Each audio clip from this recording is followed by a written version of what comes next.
नमस्कार, welcome back to परीक्षा race YouTube platform. साथियों, Uttar Pradesh PCS pre test 2023 की शुरुआत आज हम लोग करने जा रहे हैं।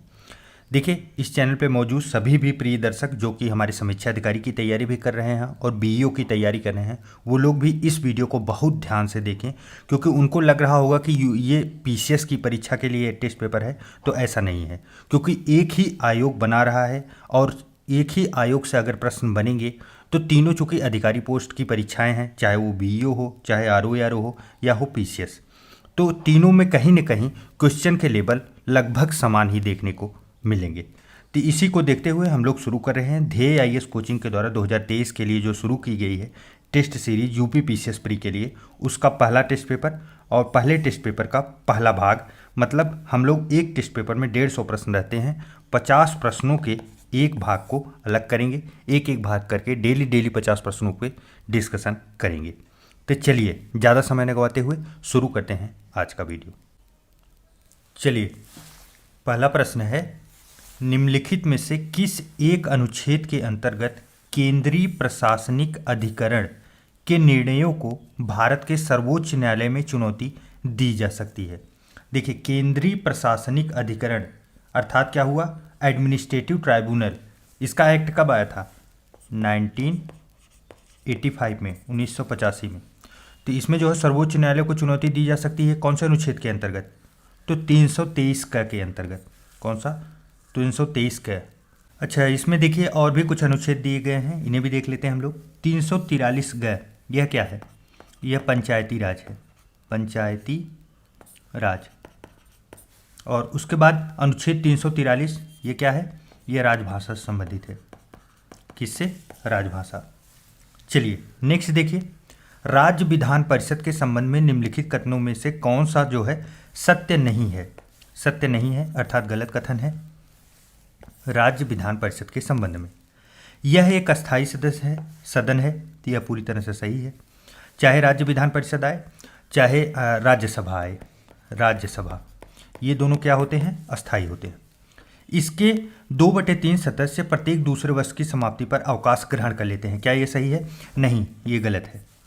क्यों 2/3 नहीं, 1/3 सदस्य।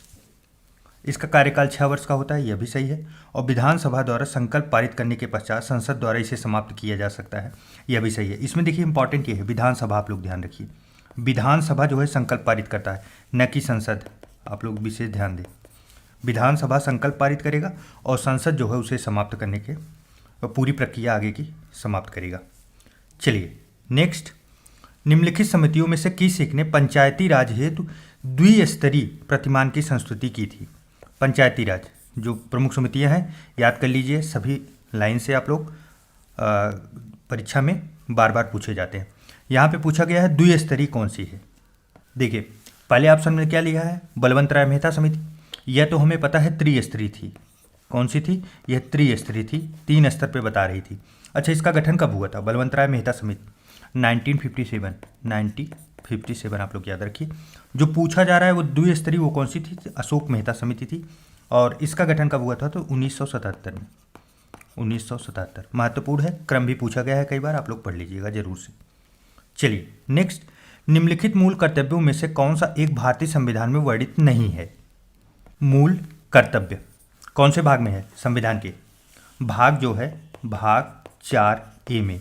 आर्टिकल की बात की जाए तो अनुच्छेद 51A में, अर्थात 51 क में है। और टोटल कितने हैं?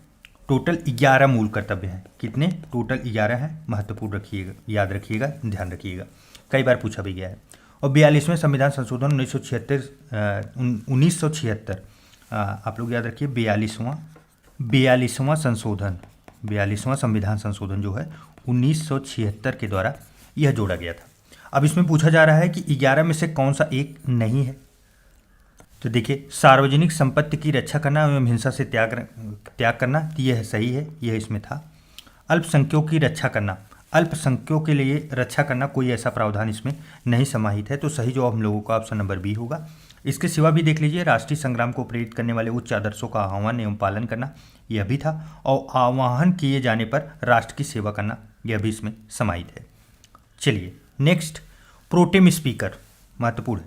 प्रोटेम स्पीकर के संबंध में निम्नलिखित कथनों में से कौन से सत्य हैं या कौन से असत्य हैं बताना है। देखिए, नवनिर्वाचित लोकसभा के वरिष्ठतम सदस्य, महत्वपूर्ण लाइन है, आप लोग ध्यान रखिएगा, वरिष्ठतम सदस्य को जो है एक को सामान्यतः प्रोटेम स्पीकर नियुक्त किया जाता है, जो वरिष्ठतम होते हैं उसमें से एक को, और प्रोटेम स्पीकर नवनिर्वाचित सदस्यों को शपथ दिलाता है। अर्थात जो जो नए नए लोग आए हैं, सभी लोग, चूँकि नया सत्र शुरू होने वाला है, नया चुनाव होकर सभी लोग आए हैं, तो सबको जो है शपथ दिलाने का कार्य करता है। तो ये पूरी तरह से सही है, दोनों सही है, प्रीवियस ईयर का प्रश्न है। चलिए नेक्स्ट, किस अनुच्छेद के अंतर्गत यह विशेष उपबंध किया गया है कि गोवा राज्य की विधानसभा में कम से कम 30 सदस्य होंगे? कम से कम 30 सदस्य होंगे गोवा में। देखिए, जो स्पेशल प्रोविजंस दिए गए हैं, खास करके अनुच्छेद देखिए, अनुच्छेद 370 और 371 के अंतर्गत जो है ये विशेष शक्तियाँ दी गई, विशेष उपबंध बनाए गए हैं। तो इन्हीं के बारे में पूछा गया है, प्रीवियस ईयर में पूछा भी गया था। अब इसमें पूछा जा रहा है कि गोवा के बारे में विशेष उपबंध कौन से आर्टिकल में दिया गया है। तो देखिए, गोवा के बारे में जो दिया गया है वो 371 आई है। तो सही जवाब तो इसका बन गया ऑप्शन नंबर डी। अब लेकिन और जो हैं उन्हें भी आप लोग देख लीजिए एक बार ध्यान से। देखिए, 371H ऑप्शन नंबर ए में जो दिया गया है 371H, यह किससे संबंधित है? तो यह अरुणाचल प्रदेश से है, अरुणाचल। और उसके बाद देखिए नीचे जो है 371 दिया गया, 371 जो है यह किससे है? ये महाराष्ट्र से, महाराष्ट्र में विशेष उपबंध किया गया है। और उसके बाद महाराष्ट्र के साथ यहाँ गुजरात भी है, आप लोग ध्यान रखिएगा, कंफ्यूज मत करिएगा। उसके बाद 371G जो है यह किसके लिए है? तो यह मिजोरम के लिए है। किसके लिए? मिजोरम। कहने का तात्पर्य यह है कि ये सभी के सभी महत्वपूर्ण हैं, सबको याद रखना है, क्योंकि प्रीवियस ईयर में बनाए भी गए हैं और आयोग के द्वारा प्रश्न बनाया गया है, यूपीपीएससी आयोग के द्वारा। तो इसलिए जो इसका सही जवाब होगा, आंसर जो होगा वो तो होगा गोवा के लिए अनुच्छेद 371 आई है। चलिए नेक्स्ट देखते हैं। देखिए, कथन और कारण का प्रश्न है। तो पहला कथन है, उपराष्ट्रपति के निर्वाचन में संसद के मनोनीत सदस्य भाग नहीं लेते।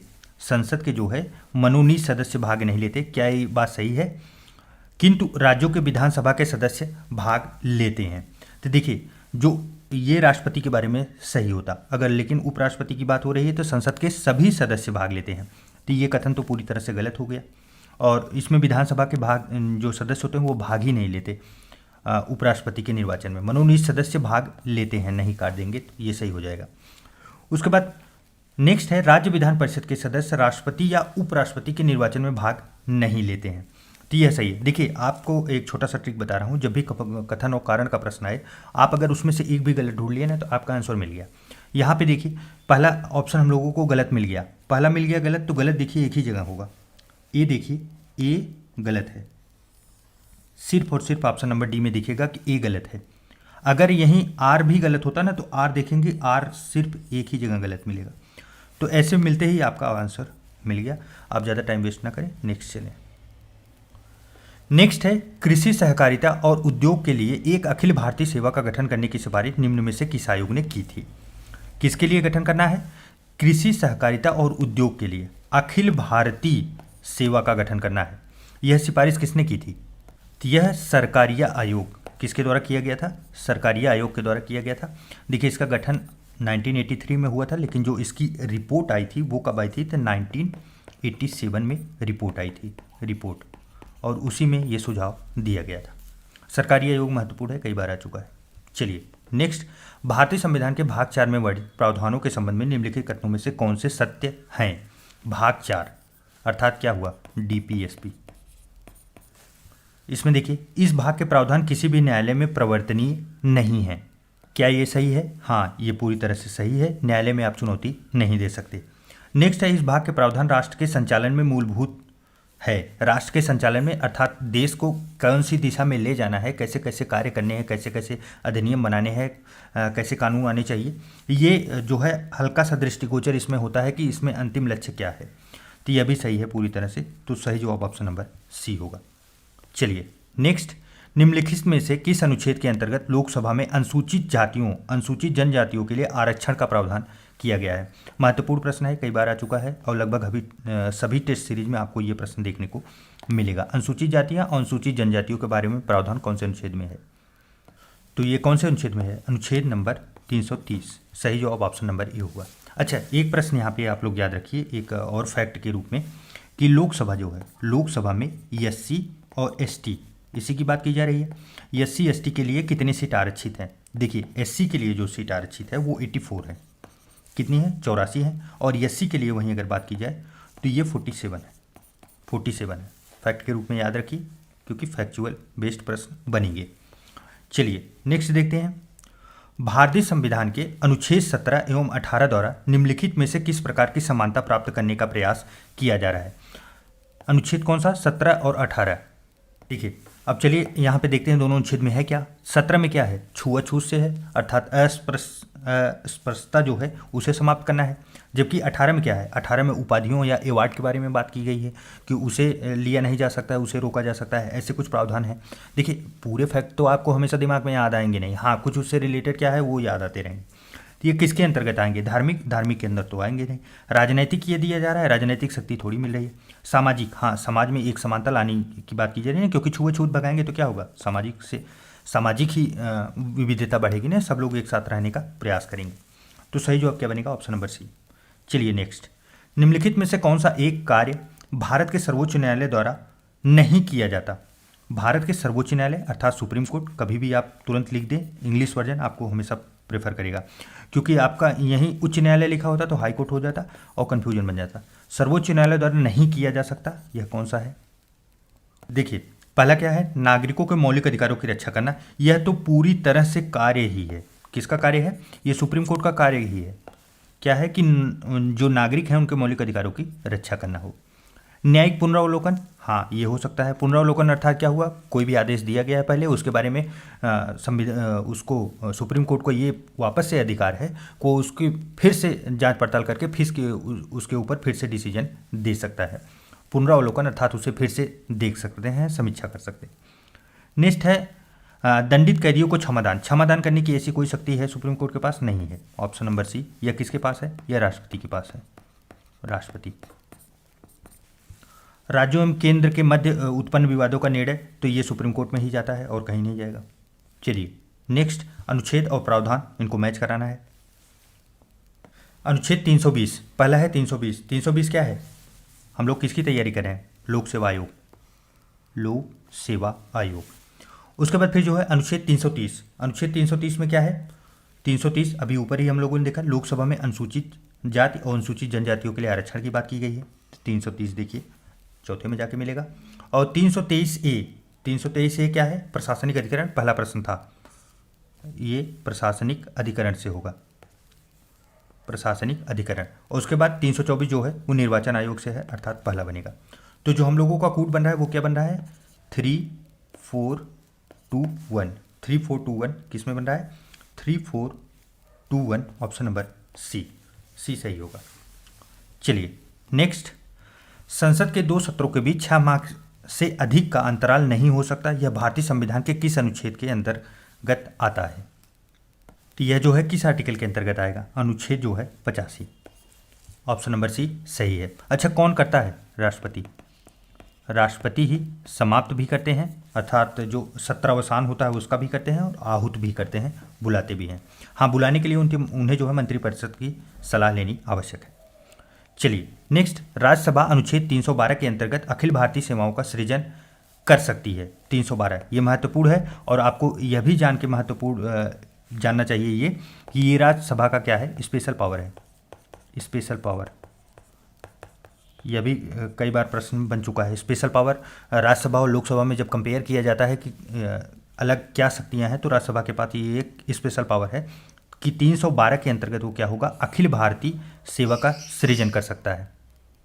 तो वो कैसे होगा? 1/3 बहुमत से, या साधारण बहुमत से, या 2/3 बहुमत से? तो सही जवाब होगा ऑप्शन नंबर सी, 2/3 बहुमत के द्वारा वो जो है अखिल भारतीय सेवा का सृजन कर सकता है। चलिए नेक्स्ट देखते हैं, निम्नलिखित में से किस पदाधिकारी को हटाने में संसद की भूमिका नहीं होती? संसद की भूमिका महत्वपूर्ण है, याद रखिए, भूमिका नहीं होती अर्थात संसद की आवश्यकता नहीं होती। देखिए पहला है उच्चतम न्यायालय के न्यायाधीश को हटाना। उच्चतम न्यायालय के न्यायाधीश को हटाना अर्थात उच्चतम न्यायालय सुप्रीम कोर्ट के न्यायाधीश को हटाने के लिए संसद की आवश्यकता होती है, सही बात है। नेक्स्ट है राज्य निर्वाचन आयुक्त को हटाना, राज्य के निर्वाचन आयुक्त को हटाना। देखिए राज्य के निर्वाचन जो आयुक्त होते हैं ये इनको समानता कैसी दी गई है, इनको हाई कोर्ट के जो जज होते हैं उनके समानता दी गई है, अर्थात ये कैसे हटेंगे, राष्ट्रपति के द्वारा ही हटेंगे, संसद के द्वारा। उसके बाद महान्यायवादी को हटाना, हाँ ये महत्वपूर्ण है, ऑप्शन नंबर सी। क्यों? क्योंकि ये राष्ट्रपति के प्रसाद पर्यंत रहते हैं। राष्ट्रपति जब तक चाहे इन्हें नियुक्त किए रख सकता है, जब भी चाहे उन्हें हटा सकता है। लोकपाल के सभापति एवं सदस्यों को हटाना, तो ये भी जो है संसद की आवश्यकता इसमें भी पड़ेगी, सिर्फ महान्यायवादी के बारे में नहीं पड़ेगी। अच्छा, महान्यायवादी का जो आर्टिकल है वो कौन सा है, आप लोग बताइए जल्दी। 76 कई बार पूछा जा चुका है, अनुच्छेद 76 के अंतर्गत आते हैं। चलिए नेक्स्ट, निम्नलिखित कथनों पर विचार कीजिए। पेशवा बाजीराव द्वितीय वेलेजली की सहायक संधि को स्वीकार करने वाला प्रथम मराठा सरदार था। तो क्या ये सही है पहला कथन? हाँ, यह पूरी तरह से सही है। चलिए नेक्स्ट है सुगौली की संधि। सुगौली की संधि का संबंध जो है आंग्ल अफगान युद्ध से है। तो क्या ये सही है? नहीं, ये गलत है। आंग्ल अफगान युद्ध न होके आंग्ल नेपाल युद्ध था। अच्छा, आंग्ल नेपाल युद्ध हुआ कब था? तो ये 1814 से लेके 1816 तक हुआ था, 14 से 16 के बीच में हुआ था। और यह युद्ध जो है समाप्त होता है सुगौली की संधि के द्वारा ही समाप्त होता है। तो यह तो कथन गलत निकला। नेक्स्ट है सिक्किम का भारत में विलय लॉर्ड डलहौजी ने किया था। तो हाँ, ये लॉर्ड डलहौजी ने किया था, तो यह भी सही है। तो सही होगा 1 और 3, option number A.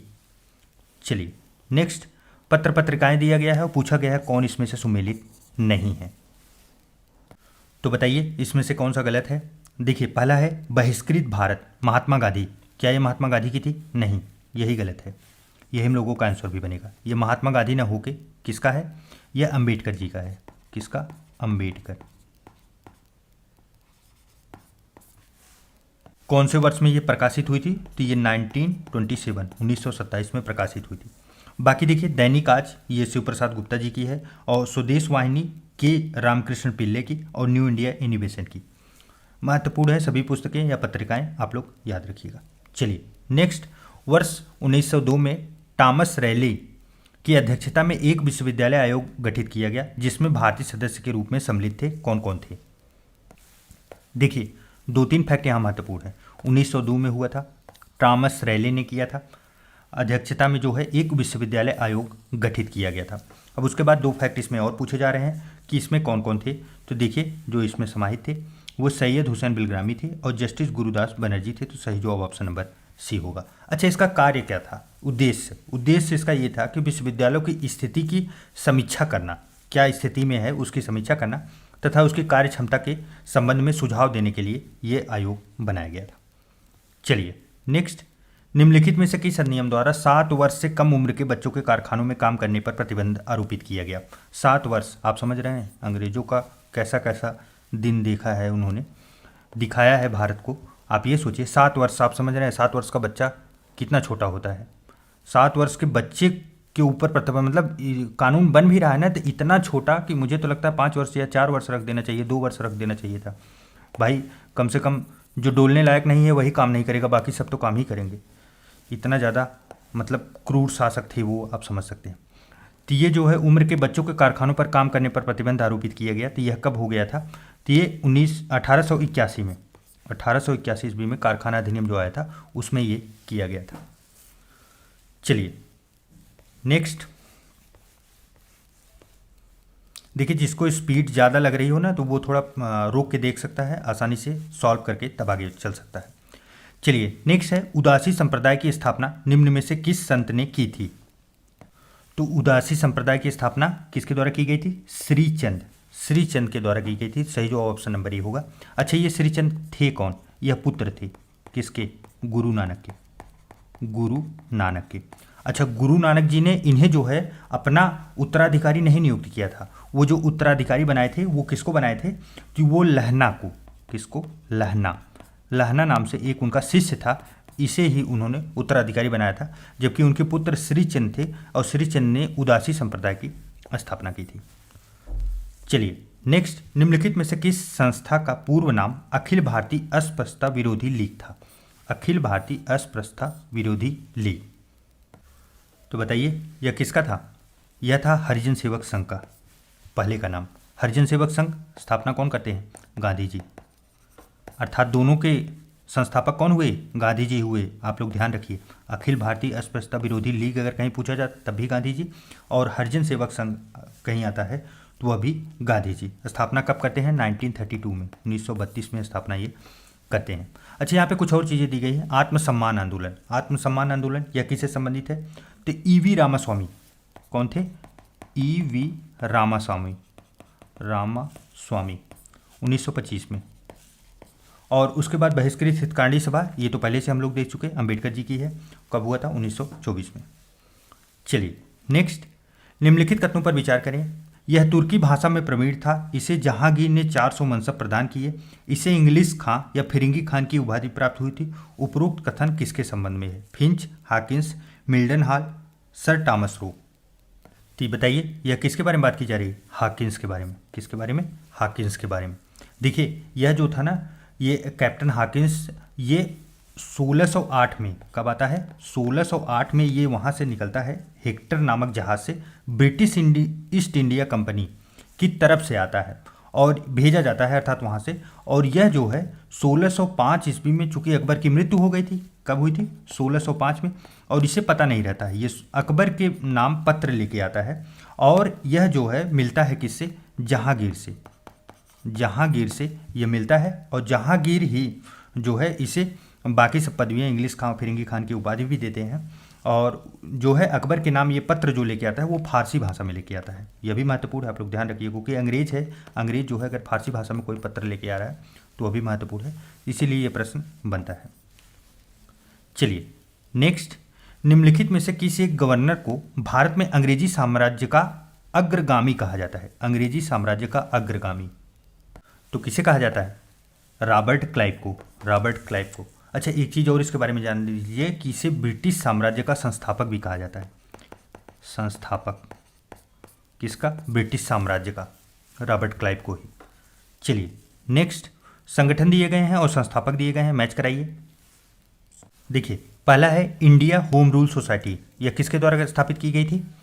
Shyam ji Krishna Verma, पहला मैच है। दूसरा पेरिस इंडिया सोसाइटी, यह किसके द्वारा थी? तो यह मैडम कामा के द्वारा थी, यह भी मैच है। तीसरा है यूनाइटेड इंडिया हाउस, तारकनाथ दास जो थे, यह भी मैच है। और चौथा जो है Hind association of America, Sohan Singh Bhakna के द्वारा किया गया था, यह भी मैच है। तो सही जवाब क्या बनेगा? ये 1 2 3 4, सही जवाब ऑप्शन नंबर ए। सभी को आप लोग याद रखिएगा जरूर से जरूर, क्योंकि ऐसे प्रश्न मैच द फॉलोइंग में यूपीपीएससी आयोग बहुत बनाती है। चलिए नेक्स्ट, कथनों वाले प्रश्न। चार्ल्स मेटकाप को समाचार पत्रों का मुक्तिदाता कहा जाता है, क्या ये सही है? हाँ, यह पूरी तरह से सही है। नेक्स्ट है, मेटकाप ने liberation of the Indian act, press act जो है लागू करवाया था, तो क्या यह भी सही है? हाँ, यह भी सही है। तो क्या होगा? दोनों सही है। क्या दोनों जो है कथन और कारण हैं? तो देखिए हाँ, मेटकाप ने liberation of the Indian act, press act जो है वह लागू करवाया था, इसीलिए जो है चार्ल्स मेटकाप को समाचार पत्रों का मुक्तिदाता कहा जाता है। तो सही जवाब क्या बनेगा? Option number A. चलिए नेक्स्ट, निम्नलिखित में से किन्हें भारतीय पुनर्जागरण का पिता और भारतीय राष्ट्रवाद का जनक कहा जाता है? कई बार आ चुका है, पुनर्जागरण का पिता। तो सही जवाब क्या होगा? सही जवाब राजा राम मोहन राय। ऑप्शन बनाने वाले ने गलती कर दी, यहाँ लाला लाजपत राय भी लिखना चाहिए था, तब कन्फ्यूजन ज़्यादा बनता। चलिए नेक्स्ट, संगम साहित्य में कावेरी पत्तनम का संबंध किससे है? बताइए, कावेरी पत्तनम यह किससे संबंधित है? तो ये चोल शासकों से संबंधित है, चोलों से संबंधित है कावेरी पत्तनम। देखिए चोलों की जो राजधानी शुरू में थी तो वो थी उरैयूर, और उसके बाद जो है बाद में ये इसको चेंज करके क्या बनाते हैं? पुहार को राजधानी बना दिया जाता है, और पुहार का ही नाम क्या रहता है? कावेरी पत्तनम। यह क्या था? यह प्रमुख बंदरगाह था, बंदरगाह। चलिए नेक्स्ट, सुप्रसिद्ध भक्त कवि गोस्वामी तुलसीदास निम्न में से किस शासक के समकालीन नहीं थे? गोस्वामी तुलसीदास। तो आइए इनका जो है कार्यकाल देख लेते हैं कि ये कब से कब तक इनका काल था। तो इनका काल जो था वो 1532 से लेके 1623 तक था, 1623 तक। अब इसके बीच में कौन कौन आता है? बाबर तो आएगा नहीं, अकबर और जहांगीर आएंगे। तो कौन नहीं था? नहीं था पूछा गया है ना, तो बाबर नहीं था। चलिए नेक्स्ट, निम्नलिखित सल्तनत कालीन शासकों में से किस एक के राज्यारोहण के साथ ही सल्तनत काल के साम्राज्यवादी युग का आरंभ माना जाता है? देखिए यह किसको कहा जाता है? अलाउद्दीन खिलजी को। किसको? अलाउद्दीन खिलजी। यह बहुत महत्वाकांक्षी व्यक्ति था, जो महत्वाकांक्षी शासक के रूप में भी इसे जाना जाता है।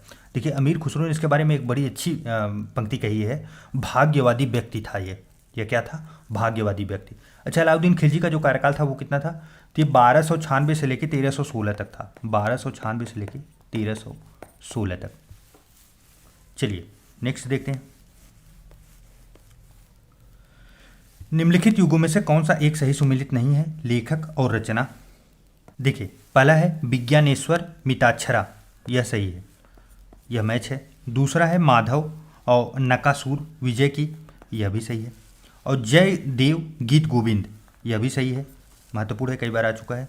गंगाधर शंकर विजय, या इन्हें विजय शंकर भी कहा जाता था। गंगाधर जो है यह इनकी पुस्तक है? नहीं, इनकी पुस्तक गंगाधर न होके क्या थी? विद्यारण्य थी। क्या थी? विद्यारण्य। शंकर विजय या विजय शंकर करके दोनों तरफ से पूछा जा सकता है, आप लोग याद रखिए। चलिए नेक्स्ट, चंद्रगुप्त प्रथम के संबंध में निम्नलिखित कथनों में से कौन से सत्य हैं? चंद्रगुप्त अर्थात कार्यकाल बताइए। सबसे पहले कार्यकाल, इतिहास में देखिए अगर कार्यकाल नियर बाई भी नहीं याद आ रहा है ना तब कंफ्यूजन बन जाएगा। एग्जैक्ट डेट मत याद करिए, एग्जैक्ट डेट जहाँ पूछा जाता है सिर्फ वहीं याद करिए, लेकिन कुछ लमसम आपको याद होनी चाहिए। 319 से लेके 335 ईस्वी तक इनका कार्यकाल रहता है। तो इसने महाराजा धीराज की उपाधि ग्रहण की थी, तो यह बात पूरी तरह से सही है। उसके बाद गुप्त संवत चलाने का श्रेय इन्हीं को जाता है, तो यह भी सही है। गुप्त संवत, देखिए संवत जब भी कहीं आए ना तो आप देखिए अगर वो बुलंदी का राजा है कि नहीं है, क्योंकि ये छोटा मोटा काम नहीं है कैलेंडर अपने नाम से चला देना, हमारे और आपके नाम से तो कुछ भी नहीं होगा। उसके बाद है इसने रजत मुद्राओं का प्रचलन करवाया था, हाँ यह भी सही है, तो क्या होगा? सही जवाब ऑप्शन नंबर डी। चलिए नेक्स्ट, ममल्ल शैली का विकास किस शासक के शासनकाल में हुआ था? ममल्ल शैली, तो यह किसके द्वारा हुआ था? देखिए नरसिंहवर्मन। नरसिंहवर्मन कौन रहते हैं? पल्लव। पल्लव नरेश कहा जाता है इन्हें, पल्लव नरेश। इन्होंने ही ममल्ल शैली का विकास किया था। अच्छा, इन्हें जो है ना ममल्ल नरेश भी कहा जाता है। इन्होंने ममल्ल का जो है उपाधि धारण की थी। ममल्ल की उपाधि धारण करने की वजह से जो है यह शैली काफ़ी प्रख्यात हुई थी नरसिंहवर्मन के द्वारा। चलिए नेक्स्ट, तैमूर के भारत आक्रमण के समय दिल्ली का शासक कौन था? महत्वपूर्ण है तैमूर। तो यह आक्रमण कब किया था? सन बताइए। 1398। 1398। 1398 में कौन सा दिल्ली सल्तनत में जो है किसका शासन चल रहा था बताइए? तो ये चल रहा था नसीरुद्दीन महमूद का। नसीरुद्दीन महमूद ये क्या थे, मतलब कौन सा वंश था इनका? तुगलक वंश।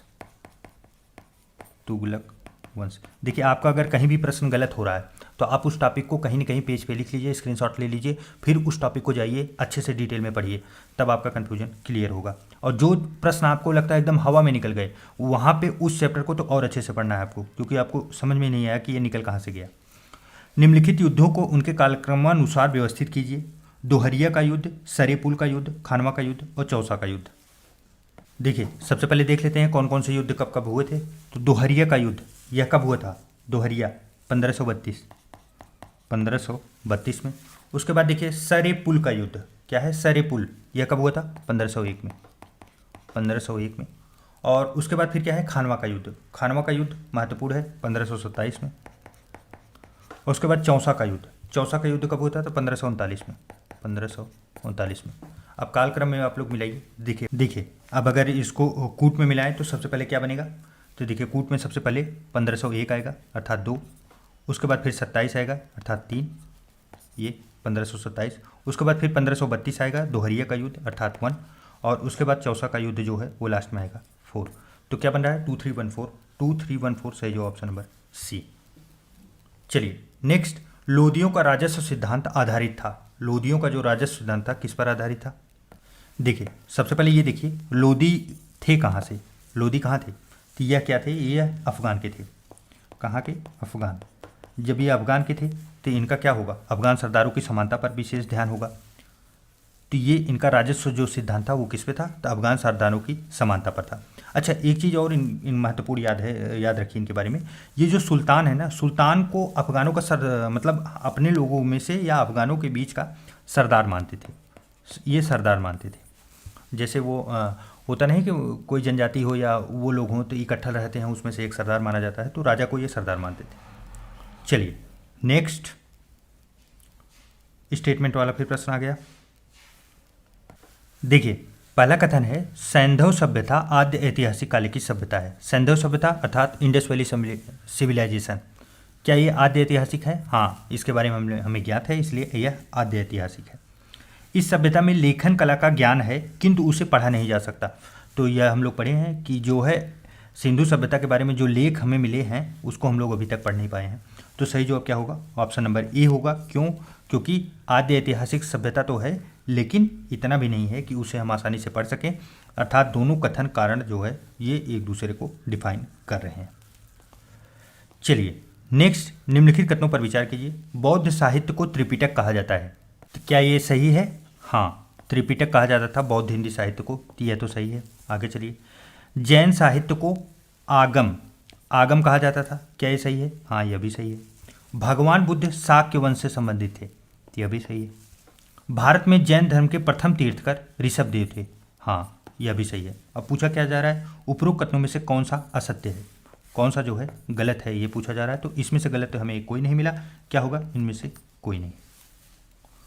चलिए नेक्स्ट, वाराणसी में हिंदू कानून एवं दर्शन हेतु वर्ष 1791 में एक संस्कृत कॉलेज की स्थापना किसके द्वारा की गई थी? संस्कृत कॉलेज की स्थापना, तो यह किसके द्वारा की गई थी? जोनाथन डंकन के द्वारा।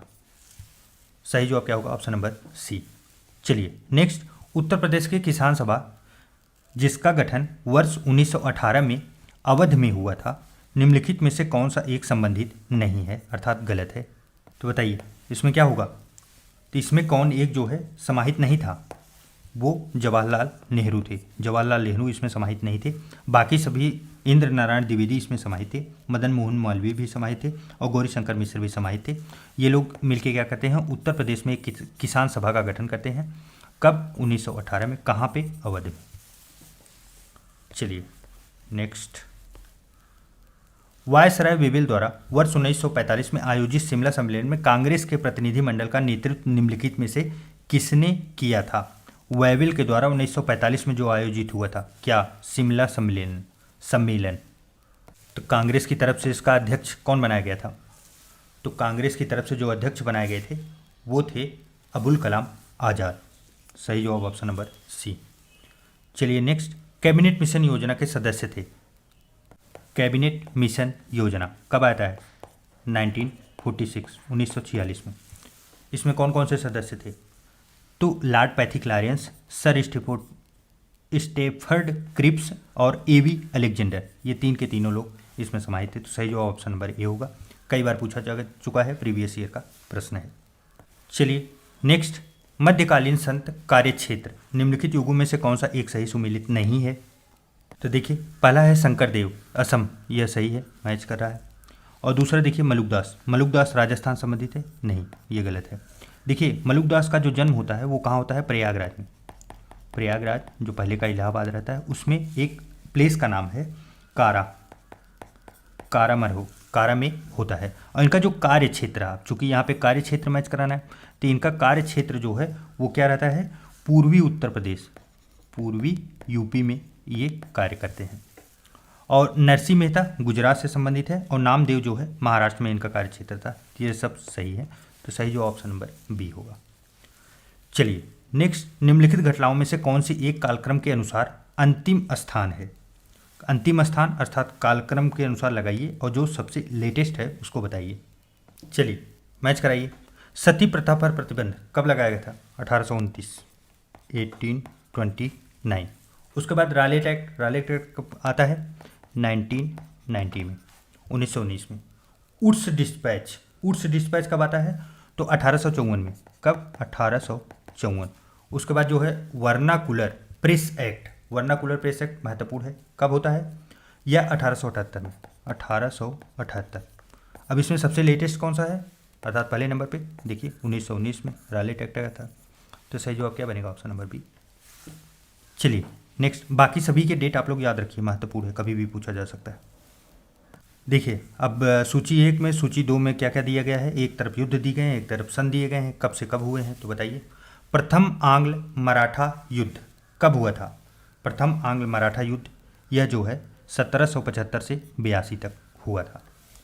दूसरा देखिए, प्रथम आंग्ल बर्मा युद्ध यह कब होता है? यह 1824 से लेकर 26 तक चलता है, 1824 से 26 तक। उसके बाद तृतीय आंग्ल मैसूर युद्ध यह कब होता है? यह 1790 से लेके जो है 92 तक चलता है। और द्वितीय आंग्ल सिख युद्ध जो है यह कब होता है? यह जो है 1848 से लेके 49 तक चलता है। तो सही जवाब इसमें 2 होगा। तो अगर कूट हम लोग देखें तो क्या बन रहा है? 1432, 1432 सही जवाब ऑप्शन नंबर सी।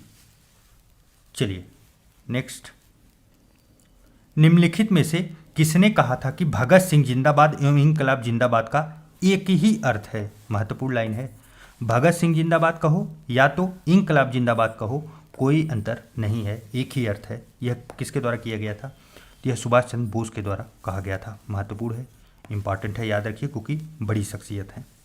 देखिए नेक्स्ट है, निम्नलिखित में से किस एक आंदोलन के दौरान उत्तर पश्चिम सीमा प्रांत के कबालियों ने गांधी जी को क्या कहा था? मलंग बाबा की उपाधि प्रदान की थी, मलंग बाबा कह के संबोधित किया था। तो यह कौन से थे? तो कौन से आंदोलन के समय? तो ये सविनय अवज्ञा आंदोलन के समय। पश्चिमोत्तर प्रांत के जो कबाली थे ये आंदोलन में सहभागी भी थे इस आंदोलन में, लेकिन इनका नेतृत्व कौन किया था? तो इनका नेतृत्व जो है गफ्फार खान किए थे। कौन किए थे? गफ्फार खान, जिसका पूरा नाम जो है खान अब्दुल गफ्फार खान के नाम से भी जाना जाता है। चलिए नेक्स्ट, निम्नलिखित रोगों में से कौन सा एक तंत्रिका तंत्र को प्रभावित नहीं करता? तंत्रिका तंत्र को, तो बताइए। पहला है रेबीज, रेबीज करता है। टिटनेस यह भी करता है। पोलियो यह भी करता है, तभी तो जो है पैरालाइज सब हो जाते हैं। मेनिंजाइटिस यह सही है, यही नहीं करता। क्या नहीं करता? तंत्रिका तंत्र को प्रभावित नहीं करता। अच्छा, मेनिंजाइटिस रोग होता कहाँ है और कैसे होता है? यह जो है ना, मेनिंजिस नामक झिल्ली पाई जाती है मस्तिष्क में, उसी में सूजन हो जाता है, तब ये मेनिंजाइटिस रोग होता है। चलिए नेक्स्ट है, मानव शरीर में सीरोटोनिन, सीरोटोनिन महत्वपूर्ण है, ध्यान रखिए। सीरोटोनिन नामक रसायन का स्रावण कब अधिक मात्रा में बढ़ जाता है? कब ये बढ़ जाता है? तो यह एलर्जी के समय बढ़ जाता है। कब बढ़ जाता है? एलर्जी के समय। देखिए एक और फैक्ट यहाँ पे याद रखिए, हिस्टामिन, हिस्टामिन रसायन भी अगर बढ़ेगा तब भी कब बढ़ेगा? एलर्जी के समय। तो ये दोनों रसायन आप लोग याद रखिए, दोनों में से कोई भी पूछा जा सकता है। नेक्स्ट एंड लास्ट प्रश्न आज का, मानव मुख में लार का निर्माण जो है प्रतिरक्षा के किस प्रकार से संबंधित है? तो देखिए मानव मुख में अगर लार का निर्माण हो रहा है, या फिर आमाशय में जो है अम्ल का निर्माण हो, या फिर आंखों में आंसू आए, आंखों में क्या आए? आंखों में आंसू आए, यह सभी क्या होते हैं? कायकी रोध होते हैं। क्या होते हैं? कायकी रोध। अच्छा, इन्हें अंग्रेजी में क्या कहते हैं? कायकी रोध को, कायकी रोध को अंग्रेजी में फिजियोलॉजिकल बैरियर कहा जाता है। क्या कहा जाता है? Physiological barrier, barrier. देखिए आज का पहला प्रश्न है, बीज के निम्नलिखित भागों में से किस एक भाग को बीज के अंदर अविकसित पौधे के नाम से भी जाना जाता है? तो उसे बीजावरण, बीजांड द्वार, भ्रूण या भ्रूणपोष क्या कहा जाता है? तो देखिए उसे भ्रूण कहा जाता है। क्या कहा जाता है? भ्रूण। चलिए नेक्स्ट प्रश्न है, निम्नलिखित में से कौन सा एक भारत में प्राकृतिक रूप से नहीं पाया जाता है? प्राकृतिक रूप से भारत में क्या नहीं पाया जाता? तो स्पाइडर वानर, तारा कछुआ, मॉनिटर छिपकली, वामन सुअर, इसमें से कौन सा है? तो देखिए ये है स्पाइडर वानर। स्पाइडर वानर जो है यह प्राकृतिक रूप से भारत में नहीं पाया जाता, बल्कि यह कहाँ पाया जाता है? यह दक्षिण अमेरिका में पाया जाता है, दक्षिण अमेरिका। चलिए नेक्स्ट, पारिस्थितिकी संवेदी क्षेत्रों को निम्नलिखित में से किस एक अधिनियम के तहत परिभाषित किया गया है?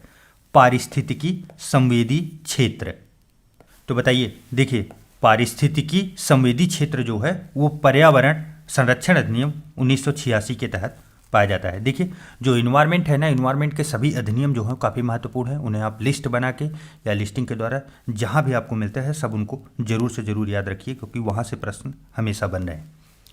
नेक्स्ट है विद्युत जनित परिवर्तित करता है। विद्युत जनित्र जो है क्या परिवर्तित करता है? देखिए इसको कंफ्यूज किया गया है शुद्ध हिंदी लिख के। इसका मतलब क्या हुआ? जनरेटर। जनरेटर जनरेटर कैसे बिजली जो है बनाता है? तो यांत्रिक ऊर्जा से विद्युत ऊर्जा में परिवर्तित करता है। यांत्रिक ऊर्जा अर्थात आप लोग देखे होंगे ना, ये डायनमो है। डायनमो जब राउंड में घूमता है तो उससे क्या हो, बिजली बनती है। चलिए नेक्स्ट देखते हैं, निम्नलिखित कथनों में से कौन सा फाइटोप्लैंक्टन्स के संबंध में सत्य है? समुद्री खाद्य श्रृंखला में ये मुख्य प्राथमिक उत्पादक होते हैं।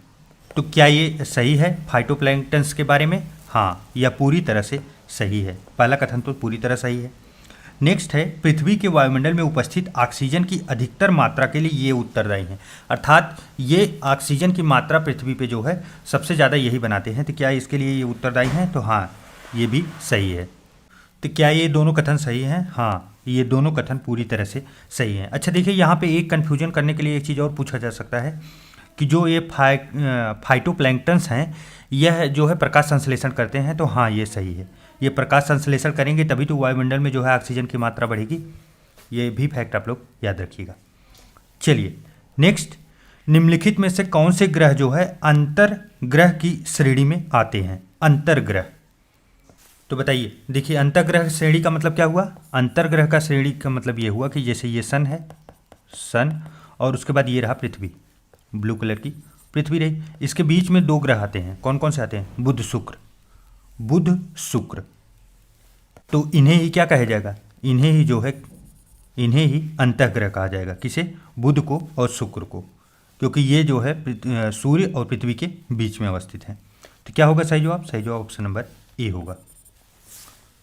चलिए नेक्स्ट, निम्नलिखित में से कौन सा एक भारत के उत्तराखंड राज्य को हिमालय से जोड़ने वाला एक प्रमुख दर्रा है? तो बताइए, उत्तराखंड को और हिमालय से जोड़ने वाला दर्रा कौन सा है? तो ये है नीति दर्रा। कौन सा है? नीति दर्रा। अच्छा यहाँ पे देखिए शिवकिला दर्रा लिखा है, ये कहाँ का है? हिमाचल प्रदेश। और नाथुला दर्रा यह सिक्किम में है। कहाँ पे? सिक्किम। माना दर्रा ये भी उत्तराखंड में है, यूके। लेकिन जो है, जो प्रश्न पूछा गया है वो नीति दर्रा इसमें सही होगा। चलिए नेक्स्ट, कथन और कारण वाले प्रश्न है। नीचे दिए गए कथन में जो है कारण बताइए। तो पहला कथन जो है, भविष्य में ऊर्जा हेतु आशाप्रद स्रोत सौर ऊर्जा है। क्या ये सही है? हाँ, यह पूरी तरह से सही है। नेक्स्ट देखते हैं, परमाणु ऊर्जा खनिज सर्वत्र सुलभ नहीं है। तो क्या ये सही है? हाँ, यह भी सही है। तो अब ये बताइए, क्या ये दोनों कथन और कारण सही हैं? तो इसके लिए थोड़ा सा आप लोग ध्यान दीजिए। दूसरा कथन क्या कह रहा है? परमाणु ऊर्जा सर्वत्र, खनिज जो है सर्वत्र सुलभ नहीं है। सभी जगह सुलभ नहीं है परमाणु ऊर्जा। और पहले में कहा जा रहा है कि सौर ऊर्जा जो है आशाप्रद स्रोत है, और सौर ऊर्जा देखिए सभी जगह सुलभ उपलब्ध है। तो इसका मतलब क्या हुआ? कथन और कारण दोनों सही हैं, एक ही मैटर पे बात हो रही है। चलिए नेक्स्ट, वर्णांध व्यक्ति किन रंगों में भेद नहीं कर सकता? वर्णांध व्यक्ति बताइए। तो ग्रीन और रेड में, ग्रीन और रेड, लाल और हरी में। सही जवाब ऑप्शन नंबर डी होगा। चलिए नेक्स्ट, निम्न कथनों पर विचार करिए। भारतीय तटरेखा की कुल लंबाई लगभग 7516 किलोमीटर है। क्या ये सही है? हाँ, यह पूरी तरह से सही है। दूसरा है, सर्वाधिक छोटी तटरेखा वाला राज्य जो है गोवा है। सबसे छोटी जो है वो गोवा की है। हाँ, यह भी बात सही है। तीसरा देखिए, गुजरात के बाद सबसे लंबी तटरेखा वाला राज्य महाराष्ट्र है। क्या ये सही है? यहाँ पे कन्फ्यूजन बनेगा, क्योंकि ऐसे फैक्ट अभी तक कहीं देखने को जल्दी नहीं मिले थे।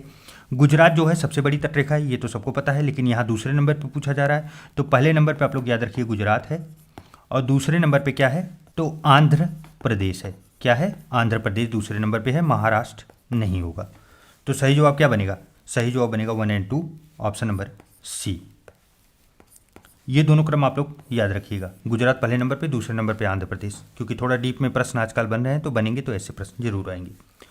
विंध्य पर्वत श्रृंखला से निकलने वाली निम्नलिखित में से कौन सी एक नदी उत्तर प्रदेश के हमीरपुर जिले में यमुना नदी से मिलती है? तो वह नदी कौन सी है? वह है बेतवा नदी, बेतवा। चलिए नेक्स्ट, इथमाइड नामक अस्थि मानव शरीर के किस भाग में पाई जाती है? इथमाइड नामक अस्थि, बताइए यह कहाँ पाई जाती है? यह नाक में पाई जाती है। कहाँ? नाक में। अच्छा, कहीं एक बार देखने को मिला था कि मनुष्य के चेहरे में कितनी हड्डियां हैं, ये प्रश्न पूछा गया था। तो टोटल 8 हैं। कितने हैं? टोटल 8 हैं चेहरे में।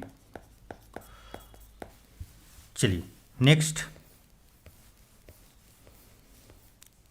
निम्नलिखित कथनों में से कौन सा एक कथन सत्य नहीं है? अब गलत कथन है वो बताना है। पहला है, मानव नेत्र का कार्निया कंजक्टिव नामक पतली झिल्ली से घिरा होता है। क्या ये सही है? हाँ, यह पूरी तरह से सही है। नेक्स्ट है, नेत्रदान में स्वस्थ कार्निया का ही दान किया जाता है। तो यह भी सही है। जिसको न पता हो फैक्ट के रूप में याद जरूर रखें। नेक्स्ट है, नेत्रदान मानव की मृत्यु के 24 घंटे के अंदर किया जाता है। क्या ये सही है? नहीं, ये गलत है। 24 घंटे के अंदर नहीं होता, बल्कि कितने घंटे के अंदर होता है? 4 घंटे। 4 घंटे सही होगा। तो सही जवाब तो मिल गया हम लोगों को। नेक्स्ट देख लीजिए, कार्निया मानव नेत्र के बाह्य भाग में पाया जाता है। तो यह भी सही है। चलिए नेक्स्ट, मानव शरीर में ऑक्सीजन की कमी को वृक्क इरिथ्रोपोटिन नामक हार्मोन के स्रावण द्वारा पूरा करने का प्रयास करता है।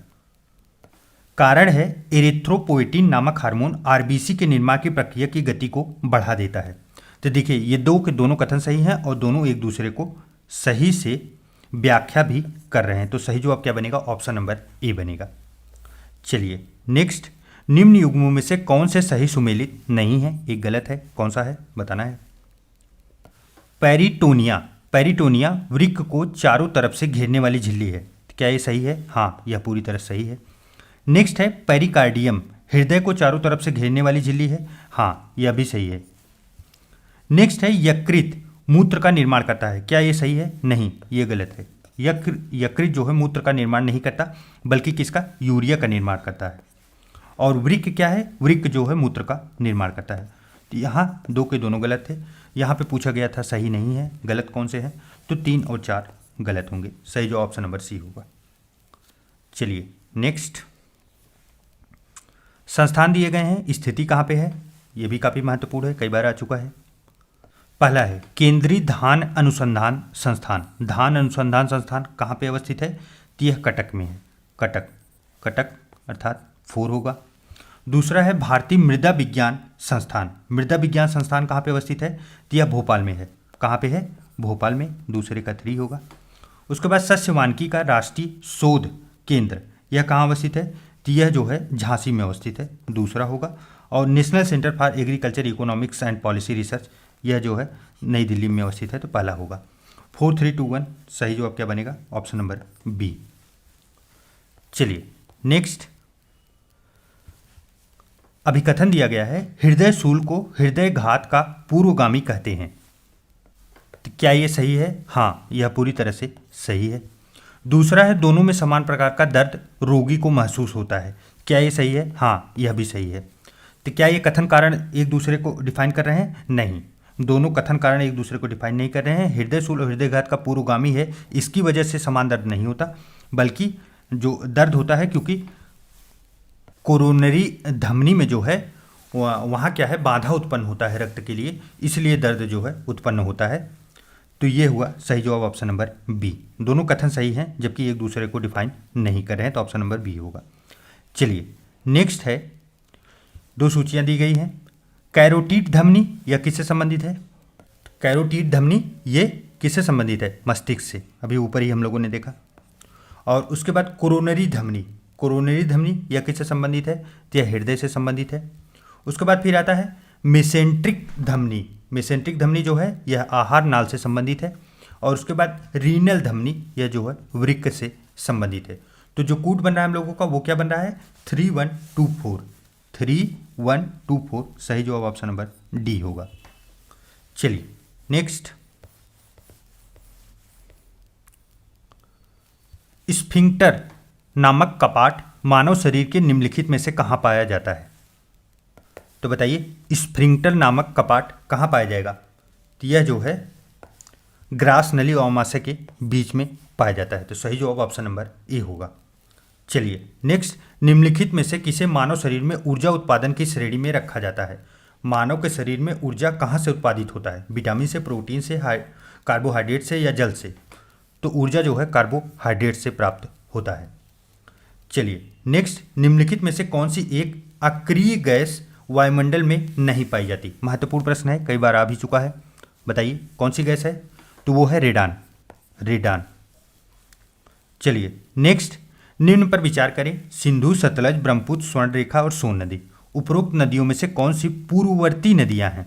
पूर्ववर्ती नदियां, देखिए पूर्ववर्ती नदियों का मतलब ये या पूर्व दिशा से नहीं हुआ, यहाँ पे आप कन्फ्यूजन मत कीजिएगा। पूर्ववर्ती नदियां मतलब दिशा से नहीं हुआ, इसका मतलब ये हुआ कि जो नदियां अपना प्रवाह मार्ग के स्थानीय उत्थान को, जो उत्थान बीच में पड़ते हैं, उनको काट कर अपने पूर्ववर्ती मार्ग का अनुसरण करती हैं, मतलब वो काटते हुए चलती हैं और उसके बाद उस मार्ग पे बनाती हैं, उन्हें जो है पूर्ववर्ती नदियाँ कहा जाता है। बाकी जो नदियाँ होती हैं वो अध्यारोपित नदियाँ होती हैं कि वो जहाँ से मौका मिला किसी नदी में ज्वाइन हो ली। तो ये कौन सी नदी है जो पूर्ववर्ती नदियाँ मानी जाएंगी?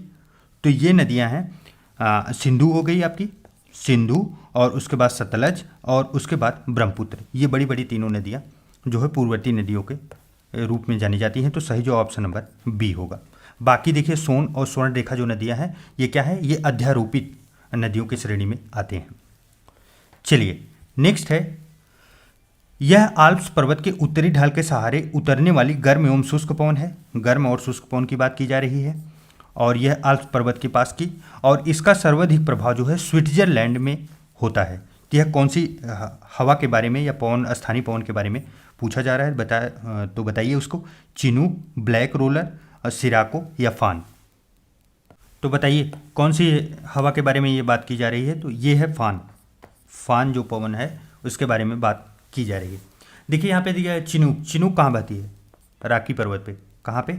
राकी पर्वत के आसपास चलने वाली हवाएं हैं। और जो है ब्लैक रोवर, ब्लैक रोवर जो है यह उत्तरी अमेरिका में, उत्तरी अमेरिका में।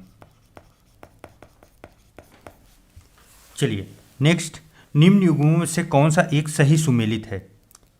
लिथोफाइट, कठोर चट्टानों पर उगने वाली वनस्पतियां। तो क्या ये सही है? हाँ यह सही है, ये पूरी तरह से मैच है और यही पूछा गया कौन सा मैच है। अच्छा नीचे वाले देख लेते हैं। हेलोफाइट। हेलोफाइट जो है इसे, यह किसे कहते हैं? जल की ऊपरी सतह पर उगने वाली वनस्पतियों को हेलोफाइट क्या कहा जाता है? नहीं, ये तो गलत है।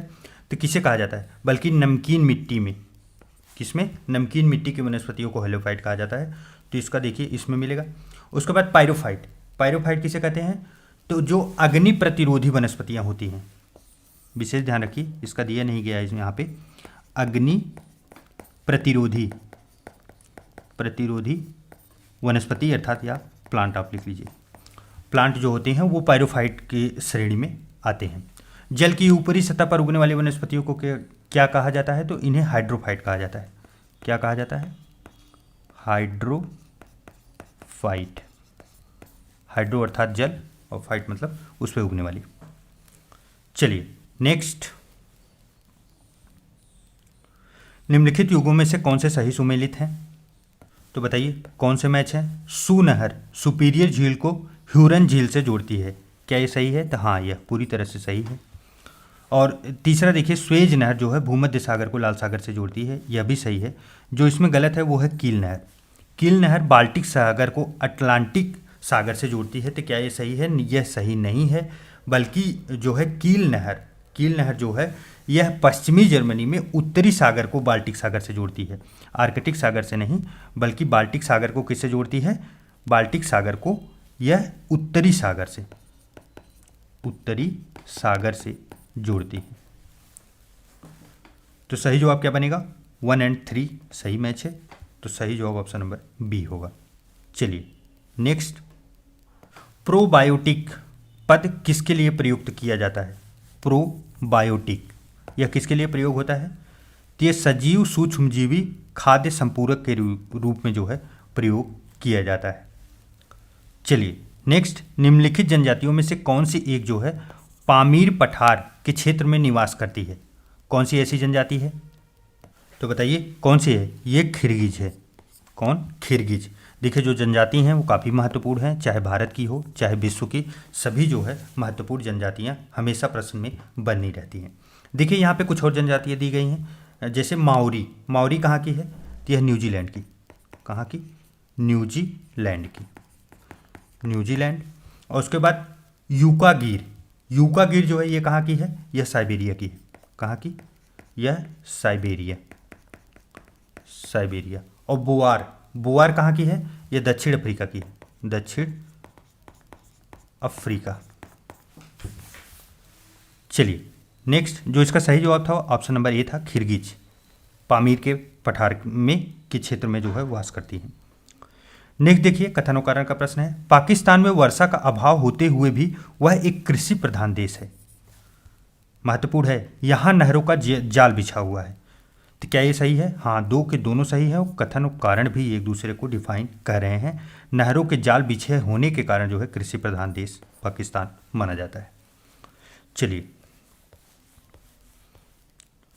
अफ्रीका महाद्वीप के निम्नलिखित देशों में से कौन से हार्न ऑफ अफ्रीका, महत्वपूर्ण है, हार्न ऑफ अफ्रीका के अंतर्गत सम्मिलित हैं? तो वह कौन कौन सा देश है? तो देखिए कौन कौन सा हार्न ऑफ अफ्रीका में आता है। देखिए एक जिबूती आता है, एक सोमालिया आता है और एक इथियोपिया आता है। तो सही जवाब क्या बना? 1, 3 और 4 किस में है? ऑप्शन नंबर डी में है। ऑप्शन नंबर डी जो है ये सही हो जाएगा। अच्छा, हार्न ऑफ अफ्रीका ये मशहूर किस लिए है? तो ये जो है पशुपालन के लिए है, पशुपालन यहाँ बहुत होता है।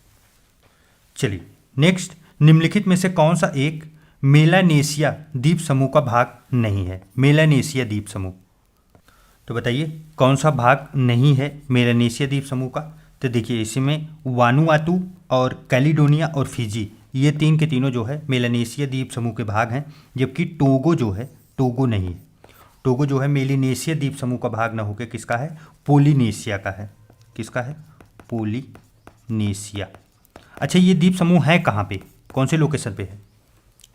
ये द्वीप समूह जो है कहाँ पे अवस्थित हैं? प्रशांत महासागर में। कहाँ पे? प्रशांत महासागर। और अगर देश आसपास के बोले तो इंडोनेशिया फिलीपींस का जो द्वीप समूह है उसी के आसपास ये सब अवस्थित हैं। आप लोग इन्हें मैपिंग पे जरूर से जरूर देख लीजिएगा, महत्वपूर्ण है। चलिए नेक्स्ट, निम्नलिखित देशों में से किस देश से होकर भूमध्य रेखा गुजरती है? कई बार आ चुका है, महत्वपूर्ण प्रश्न है, हमेशा याद करके रखिए। कर्क रेखा, भूमध्य रेखा और मकर रेखा। तो बताइए कौन कौन सा होगा? देखिए जो होगा वो है गैबोन, मालदीव, युगांडा, केनिया। चार के चारों देश से भूमध्य रेखा गुजरती है। अच्छा एक प्रश्न और भूमध्य रेखा के लिए, टोटल कितने देश हैं भूमध्य रेखा पे? टोटल 13 देश हैं, आप लोग याद रखिए। चलिए, निम्न कथनों पर विचार करें तथा कूट की सहायता से सत्य कथनों का चयन करें। एबोसिनिया पठार पूर्वी अफ्रीका में स्थित है। क्या ये सही है? हाँ, यह पूरी तरह से सही है। नेक्स्ट है, ओकावांगो द्रोणी दक्षिण पश्चिम अफ्रीका में स्थित है। क्या ये सही है? हाँ, यह भी सही है। इटलस पर्वत अफ्रीका महाद्वीप के उत्तर पश्चिम में स्थित है। क्या ये सही है? हाँ, यह भी सही है। तो सही जवाब क्या बनेगा? ऑप्शन नंबर 1, 2, 3 किस में है? सी में है, सी बनेगा। देखिए ऐसा भी ऑप्शन यूपी पीसीएस में भी खेल होता है कि 1, 2, 3 कहाँ होना चाहिए? ऑप्शन नंबर डी में होना चाहिए, लेकिन उसे इधर से उधर करते रहते हैं वो लोग। चलिए नेक्स्ट, निम्नलिखित युगों में से कौन सा एक सही सुमेलित नहीं है? राष्ट्रीय उद्यान और राज्य। पहला है अंसी राष्ट्रीय उद्यान कर्नाटक में। क्या ये सही है? हाँ, यह कर्नाटक में अवस्थित है, सही है। दूसरा है बेटला राष्ट्रीय उद्यान झारखंड में। क्या ये सही है? हाँ, यह भी सही है। उसके बाद इंद्रावती राष्ट्रीय उद्यान छत्तीसगढ़ में। हाँ, यह भी सही है। गूगामल राष्ट्रीय उद्यान असम। क्या ये सही है? नहीं, ये गलत है। असम में न होकर कहाँ पे है? महाराष्ट्र में है, Maharashtra, MH। Option number D सही होगा, यही मैच नहीं था, बाकी सभी मैच थे। अगर आपको याद ना हो तो आप चार के चारों याद कर लीजिएगा क्योंकि महत्वपूर्ण है। चलिए, साइंस का महत्वपूर्ण प्रश्न है, यदि वायु का तापमान 1 डिग्री सेल्सियस बढ़ा दिया जाए तो ध्वनि की चाल में क्या परिवर्तन होगा? बढ़ा दिया जाए अर्थात गर्मी बढ़ रही है, आप लोग ध्यान दीजिएगा, टेम्परेचर बढ़ रहा है तो अर्थात गर्मी बढ़ रही है।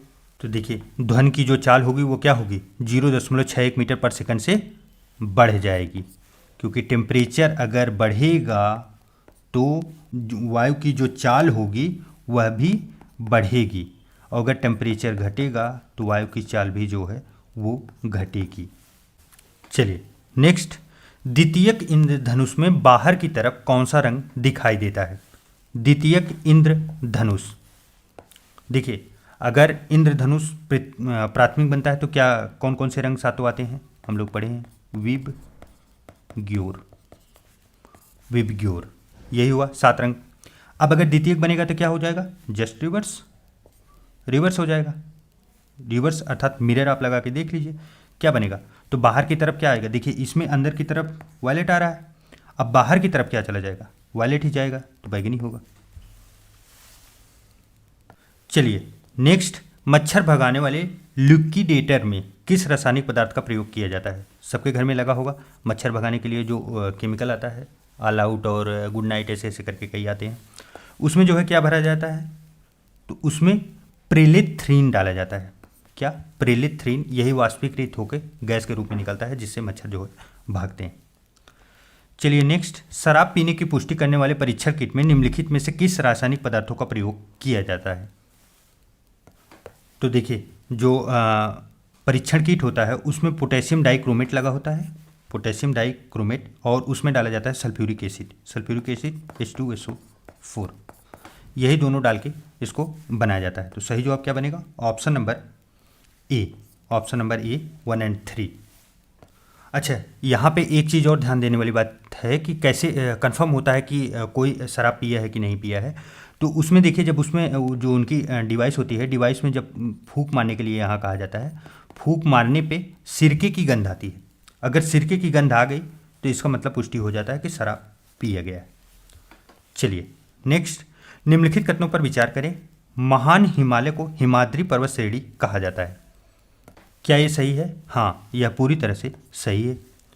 नेक्स्ट, पीर पंजाल श्रेणी मध्य हिमालय में स्थित है। पीर पंजाल श्रेणी जो है मध्य हिमालय में स्थित है। हाँ, यह भी सही है।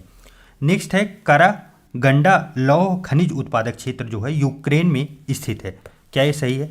नहीं, यह गलत है। यूक्रेन इसलिए दे दिया गया क्योंकि वहाँ पे युद्ध हो रहा है, तो उसकी वजह से ज़्यादा करके सब लोगों को याद होगा। चलिए, ये कहाँ अवस्थित है? कजाकिस्तान में है। कहाँ पे है? कजाकिस्तान। तो ये तो गलत हो गया, 1 और 2 सही है। तो इसमें पूछा क्या जा रहा है? असत्य कौन सा है? असत्य पूछा गया है तो ऑप्शन नंबर सी होगा, केवल 3। चलिए नेक्स्ट, निम्नलिखित बंदरगाहों में से कौन सा एक सबसे दक्षिण में स्थित है? सबसे दक्षिण में, लोकेशन वाइज पूछा जा रहा है, महत्वपूर्ण है। देखिए बताइए, देखिए पहला हल्दिया, हल्दिया ये कहाँ पे अवस्थित है? ये वेस्ट बंगाल में, पश्चिम बंगाल में है। उसके बाद फिर जो है मर्मुगोवा, मर्मुगोवा कहाँ स्थित है? तो यह गोवा का है, गोवा। उसके बाद कांडला, कांडला कहाँ पे है? गुजरात, गुजरात। और पारादीप, पारादीप कहाँ का है? यह उड़ीसा में, उड़ीसा। तो सबसे नीचे कौन सा आएगा? अगर आप ऐसे करके देखेंगे तो देखेंगे सबसे नीचे यहाँ पे आपका गोवा आएगा, बाकी सब लोग ऊपर ही आएंगे। यहाँ तो हम लोगों का कांडला आएगा जो गुजरात वाला है, ये कांडला आएगा गुजरात वाला। और यहाँ जो है पश्चिम बंगाल, पश्चिम बंगाल में आएगा हल्दिया। और उसके बाद पारादीप उड़ीसा वाला यहाँ अवस्थित है। तो सबसे नीचे कौन सा आएगा? तो सबसे नीचे जो आएगा मुर्मू गाँव जो है, मुर्मू गाँव जो गोवा में अवस्थित है वो आएगा। चलिए नेक्स्ट, निम्नलिखित युग्मों पर विचार कीजिए। तो देखिए पुष्कर अरावली पहाड़ी में अवस्थित है। क्या ये सही है? तो हाँ, यह पूरी तरह से सही है। नेक्स्ट है ओंकारेश्वर मांधाता पहाड़ी में। हाँ, यह भी सही है। उसके बाद है श्रीशैलम सतमाला पहाड़ी में। क्या ये सही है? नहीं, यह गलत है। श्रीशैलम जो है यह सतमाला पहाड़ी में न होकर किस में है? नलमल्ला पहाड़ी में है। किसमें? नलमल्ला, नलमला पर्वत माला में अवस्थित है। तो ये तो गलत हो गया हम लोगों का। पूछा क्या जा रहा है? इनमें से कौन सा सुमेलित नहीं है? तो सुमेलित नहीं है कौन सा? ऑप्शन नंबर सी होगा, केवल 3, यह सुमेलित नहीं है। चलिए नेक्स्ट, अमलाई, राजमुंद्री और बल्लारपुर औद्योगिक स्थल किस एक उद्योग के लिए मुख्यतः प्रसिद्ध हैं? देखिए सबसे पहले इनका लोकेशन देख लीजिए। अमलाई कहाँ पे अवस्थित है? मध्य प्रदेश, MP। उसके बाद राजमुंद्री कौन सा है? सेकंड पे राजमुंद्री। राजमुंद्री कहाँ पे अवस्थित है? तो यह आंध्र प्रदेश में है, आंध्र प्रदेश एपी। उसके बाद बल्लारपुर, बल्लारपुर कहाँ पे अवस्थित है, तो यह महाराष्ट्र में है। कहाँ, महाराष्ट्र में। यह तीन के तीनों जो हैं मुख्यतः किसके लिए प्रसिद्ध हैं, तो यह मुख्यतः जो है कागज उद्योग के लिए प्रख्यात हैं, याद रखिए। चलिए नेक्स्ट, कोयला क्षेत्र और अवस्थिति, तलचर महानदी घाटी में, तो यह तो पूरी तरह से मैच है, महानदी घाटी में है तलचर। उसके बाद है सिंगरेनी, नर्मदा घाटी में, क्या ये सही है, नहीं यह गलत है। नर्मदा घाटी में सिंगरेनी नहीं है, सिंगरेनी कहाँ पे है, गोदावरी घाटी में है। किसमें, गोदावरी में सिंगरेनी, यह तो गलत हो गया।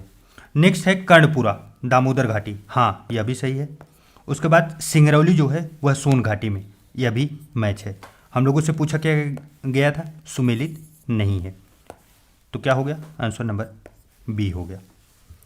चलिए, विश्व में प्राप्त होने वाली टीन का लगभग 80% प्राप्त होता है, कहाँ से प्राप्त होता है, कौन सी चट्टानों से, आग्नेय शैलों से, कायांतरित शैलों से, प्लेसर निक्षेपों से, उपरोक्त सभी से।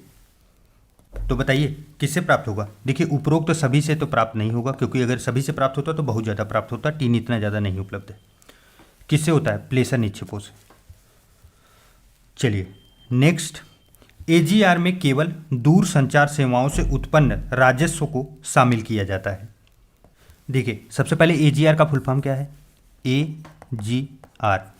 देखिए एजीआर का जो फुल फॉर्म हुआ वो है एडजस्टेड ग्रॉस वैल्यू।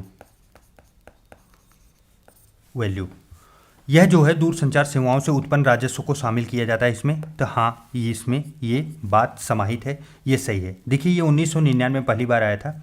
दूर संचार नीति के तहत जो है इसमें क्या होता है, कंपनियों को लाइसेंस और स्पेक्ट्रम आवंटित किए जाते हैं, तो उससे संबंधित है। और वर्तमान में राष्ट्रीय आय मापन हेतु आधार वर्ष 2011-12 का प्रयोग किया जा रहा है, तो यह भी सही है। पूछा क्या जा रहा है, सत्य कौन सा है, तो सत्य दोनों है, 1 और 2। चलिए नेक्स्ट, निम्नलिखित में से किस एक की स्थापना सबसे बाद में हुई है। पहला है भारतीय औद्योगिक वित्त निगम, जिसे क्या बोला जाता है, IFCI भी बोला जाता है। इसकी स्थापना कब हुई थी, 1948 में। उसके बाद फिर है भारतीय औद्योगिक ऋण एवं निवेश निगम, इसे क्या बोला जाता है, ICICI। इसकी स्थापना कब होती है, 1955 में। उसके बाद है राष्ट्रीय कृषि एवं ग्रामीण विकास बैंक, इसे क्या बोला जाता है, नाबार्ड बोला जाता है।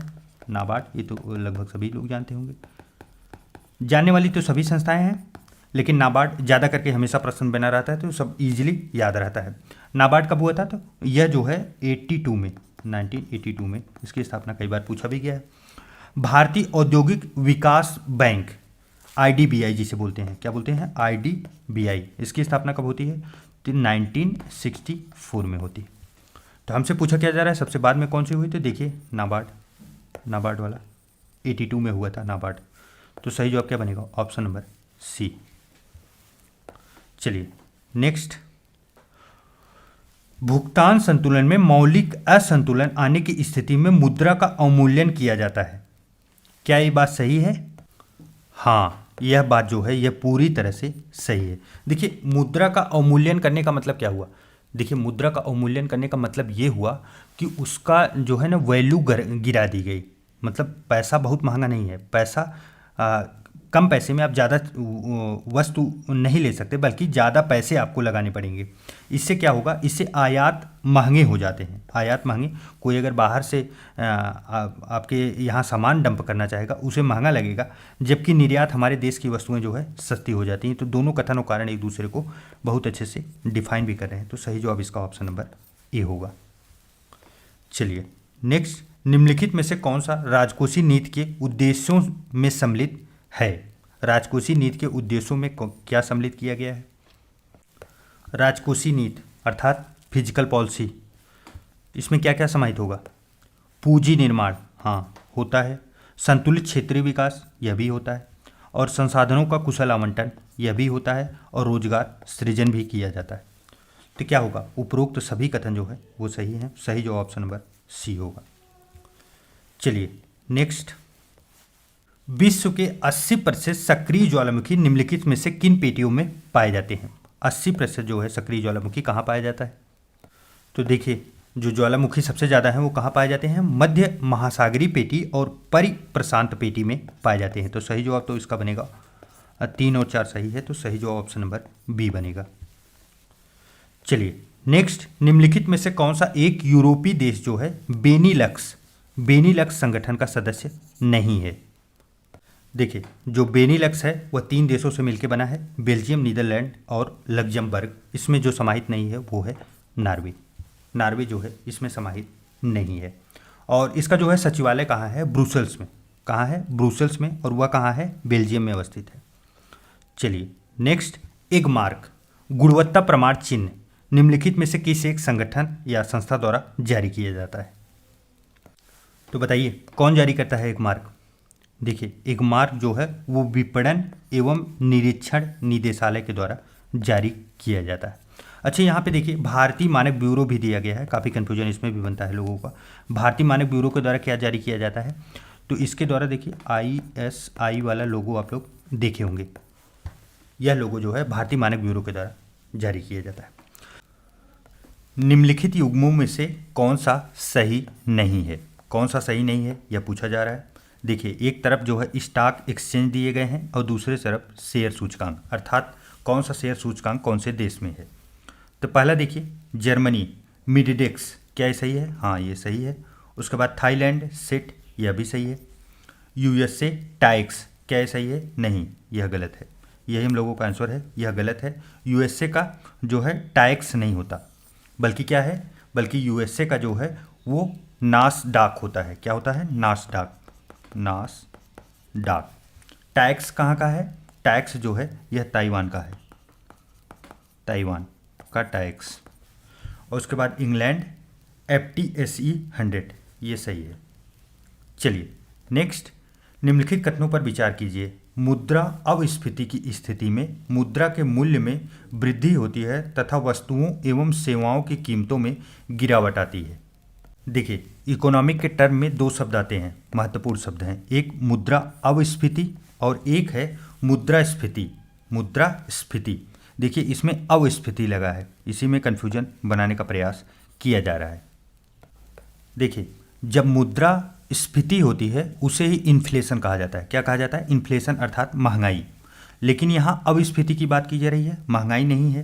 तो इसमें क्या होगा? मुद्रा अपस्फीति की स्थिति में मुद्रा के मूल्य में वृद्धि होती है। तो यह बात सही है, यह बात सही है। देखिए, महंगाई में क्या होता है? महंगाई में पैसों की वैल्यू गिर गई तभी ना। कोई मान लीजिए एक बिस्किट है, एक बिस्किट का रेट सामान्यतः 5 रुपये है, लेकिन अगर महंगाई आ गई तो क्या हो गया? यही बिस्किट का रेट 10 रुपये हो गया। अर्थात पैसे की तो वैल्यू गिरी है ना, पैसे का कोई मोल ही नहीं है। 5 जहाँ देने को लोग तैयार थे वहाँ 10 देने के लिए तैयार हैं। इसी को कहते हैं मुद्रास्फीति। यहाँ मुद्रा अपस्फीति की बात की जा रही, अर्थात इसी बिस्किट के लिए अब क्या लोग 2 से 3 रुपये ही देने को तैयार हैं। अर्थात ये बिस्किट जो पैसे की जो वैल्यू है, पैसे की वैल्यू बढ़ गई है, पैसे की वैल्यू बढ़ गई।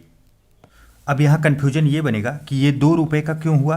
तो देखिए, 2 रुपये का इसलिए हुआ क्योंकि ये 5 रुपये में कोई खरीदने को तैयार ही नहीं है। उसको सबको लग रहा है कि ये 5 रुपये की वस्तु नहीं है, कम पैसे में अगर आप दोगे तो तब मैं लूँगा। अर्थात क्या हुआ? वस्तुओं और सेवाओं की जो कीमतें हुई उसमें गिरावट आती है। अर्थात ये जो वस्तु और सेवा है इसकी कीमत गिरा दी गई है, 2 रुपये करके गिरा दी गई है।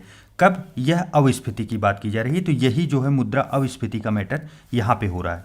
तो क्या ये सही है? हाँ, यह पूरी लाइन सही है। अपस्फीति में मुद्रा का जो मूल्य है उसमें वृद्धि होती है। मुद्रा का मूल्य में वृद्धि होगी तभी मुद्रा सब लोग खर्च करना नहीं चाहेंगे। जबकि मुद्रास्फीति जो होती है, अर्थात जिसे इन्फ्लेशन महंगाई कहते हैं, वो ये स्थिति होती है, ये स्थिति। अब दूसरा वाला स्टेटमेंट पढ़िए, मुद्रा अपस्फीति को ही मुद्रा प्रसार कहते हैं। तो क्या ये इसमें मुद्रा प्रसार हो रही है? देखिए, प्रसार मुद्रा का कब होगा? जब मुद्रा की वैल्यू ही नहीं रहेगी तभी तो मुद्रा का प्रसार होगा। इन्फ्लेशन के समय पैसे सबके पास ज़्यादा होंगे, तो ये कब होगा? ये अपस्फीति की नहीं है, बल्कि कब है? ये मुद्रास्फीति के जब होती है, अर्थात इन्फ्लेशन जब आता है, दूसरा स्टेटमेंट तब सही होगा। मुद्रा प्रसार उसमें होगा। यहाँ पे मुद्रा की कमी है, लोगों के पास मुद्रा कम खर्च करना चाहते हैं। कमी मतलब मार्केट में, यहाँ सारी बातें जितनी चल रही है ना, सब मार्केट में हो रही है। आपके पास आ रही है, आप इकट्ठा करके रखना चाहते हैं, आप नहीं चाहते खर्च करना, तो उसे क्या बोलते हैं, मुद्रा का प्रसार रुक गया है पूरी तरह से। जब आप निकालते हैं उसे, वो इन्फ्लेशन का कारण बनती है। तो ये सेकंड वाला जो है स्टेटमेंट, ये गलत है। यह इन्फ्लेशन में होता है, इन्फ्लेशन में।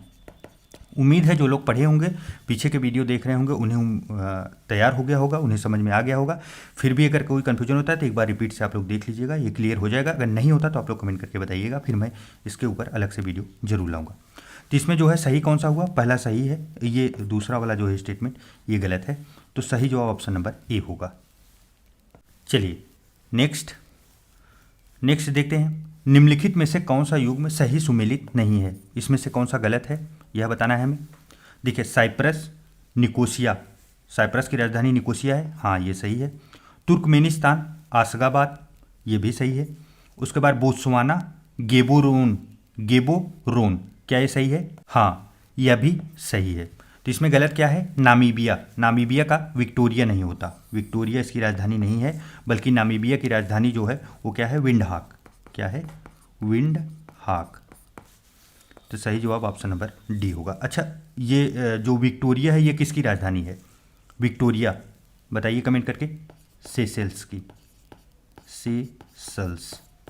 सेशेल्स की राजधानी विक्टोरिया है। चलिए नेक्स्ट, जियोग्राफी का बहुत महत्वपूर्ण प्रश्न। निम्नलिखित में से कौन से राज्य जो है बांग्लादेश के साथ जो है सीमा साझा नहीं करते हैं, पूछा गया है। नहीं करते हैं तो अर्थात सबसे पहले ये जान लो कौन कौन से करते हैं, तब आप लोग बता पाओगे। देखिए ये रहा बांग्लादेश, ये बांग्लादेश है, और उसके बाद अगर उसकी सीमा देखें तो देखिए वेस्ट बंगाल से लगती है, और उसके बाद फिर ऊपर आएंगे तो ये मेघालय, और यहाँ देखिए असम का बॉर्डर भी यहाँ टच होता है, यहाँ पे असम, और उसके बाद फिर नीचे आएंगे तो यहाँ देखिए त्रिपुरा का बॉर्डर टच हो रहा है, और उसके बाद यहाँ पे देखिए मिजोरम का बॉर्डर टच हो रहा है। जो बचे हैं, कौन कौन से बचे हैं, 3 राज्य जो है पूर्वोत्तर के वो बच गए हैं, वो कौन कौन से हैं देख लीजिए। एक है मणिपुर, एक नागालैंड और एक अरुणाचल प्रदेश। चलिए अब बताइए इसमें कौन कौन से नहीं थे। तो देखिए एक मणिपुर नहीं था, मणिपुर, और एक नागालैंड नहीं था। तो 3 और 5 नहीं थे, बाकी सभी जो है असम, मिजोरम और त्रिपुरा, ये 3 के तीनों राज्य उसमें जो टच करते हैं उसमें थे। तो सही जवाब ऑप्शन नंबर बी होगा। चलिए नेक्स्ट, प्राकृतिक खेती को बढ़ावा देने हेतु निम्नलिखित में से किसके द्वारा जीवा कार्यक्रम चलाया जा रहा है। तो जीवा कार्यक्रम किसके द्वारा चलाया जा रहा है बताइए। जीवा कार्यक्रम जो है वो नाबार्ड के द्वारा, किसके द्वारा, नाबार्ड के द्वारा चलाया जा रहा है। कब से, ये फरवरी 2022 का करंट है ये, आप लोग याद रखिए। नाबार्ड कौन सा है, राष्ट्रीय कृषि एवं ग्रामीण विकास बैंक, नाबार्ड। स्थापना कब होती है, 1982 में, 1982 में। चलिए नेक्स्ट, निम्नलिखित प्रमुख योजनाओं में से कौन सी एक कालक्रम के अनुसार सबसे बाद में है। चलिए सबसे पहले इनका सन देख लेते हैं, कब कब शुरू किया गया था। तो प्रधानमंत्री मातृ वंदना योजना कब आई थी, यह 2017 की है, 2017। स्मार्ट सिटी मिशन यह 2015 में आया था। उसके बाद श्यामा प्रसाद मुखर्जी रुर्बन जो है मिशन, यह कब आया था, यह 2016 में। और प्रधानमंत्री जन धन योजना, यह जो है कब आया था, जन धन योजना, यह 2014 में। तो सही जवाब क्या बन रहा है, सबसे लास्ट में पूछा जा रहा है, सबसे लास्ट में 2017 प्रधानमंत्री मातृ वंदना योजना। चलिए नेक्स्ट, निम्नलिखित में से कौन सा एक देश गेहूं की उच्चतम उत्पादकता में प्रथम स्थान रखता है। देखिए पैदावार की बात तो अलग है, सबसे ज़्यादा कहाँ पैदा होता है, वो चीन में होता है। कहाँ होता है, चीन में।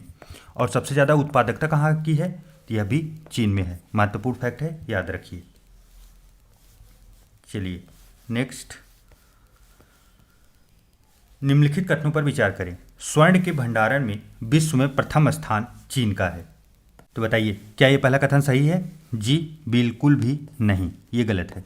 चीन का नहीं है, बल्कि किसका है, ऑस्ट्रेलिया का है, ऑस्ट्रेलिया। उसके बाद दूसरा है, स्वर्ण के उत्पादन में प्रथम स्थान ऑस्ट्रेलिया का है। दोनों रिवर्स कर दिया गया है, यहाँ क्या है, ऑस्ट्रेलिया की जगह चीन है। ये दोनों कथन तो गलत हो गए। आगे देखिए, विश्व में हीरे का सर्वाधिक उत्पादन रूस करता है, यह पूरी तरह से सही है। क्या पूछा जा रहा है, सत्य कौन सा है, तो सत्य पूछा गया है, तो ऑप्शन नंबर सी होगा, केवल 3 सही है। चलिए नेक्स्ट, तापी विलोमता का आशय है। तापी विलोमता का क्या आशय है? देखिए सबसे पहले तापमान टेम्परेचर के ऊपर ध्यान दीजिए। मान लीजिए कोई टेम्परेचर है, टेम्परेचर एक साइड हम लोग लेते हैं, एक साइड हम लोग ऊंचाई लेते हैं। अगर नॉर्मल सिचुएशन रखा जाए तो क्या होगा? टेम्परेचर जब बढ़ेगा, ऊंचाई जब बढ़ेगी तो टेम्परेचर क्या होगा?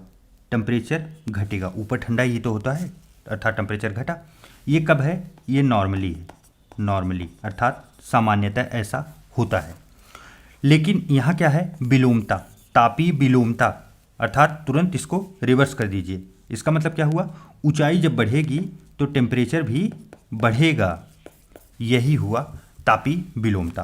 तो क्या हुआ? बढ़ती ऊंचाई के साथ घटता तापमान, स्थिर तापमान, ये सही गलत है, यह भी घटता तापमान, यह भी।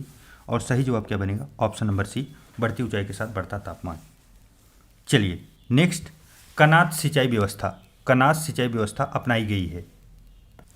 तो कनात सिंचाई व्यवस्था क्या है? देखिए जब पहाड़ों से जल को ला के मैदानों में जो है सिंचाई की जाती है तो उसे कनात सिंचाई व्यवस्था कहते हैं। इसका डिफिनीशन आप लोग याद रखिए। यह कहाँ पे ज़्यादा प्रचलित है? ईरान में। कहाँ पे? ईरान में। ईरान कहाँ पे अवस्थित है? मध्य पूर्व में। तो सही जवाब ऑप्शन नंबर ए होगा। चलिए नेक्स्ट, अब 2 कथन दिए गए हैं, स्टेटमेंट वाला प्रश्न है और कथन कारण।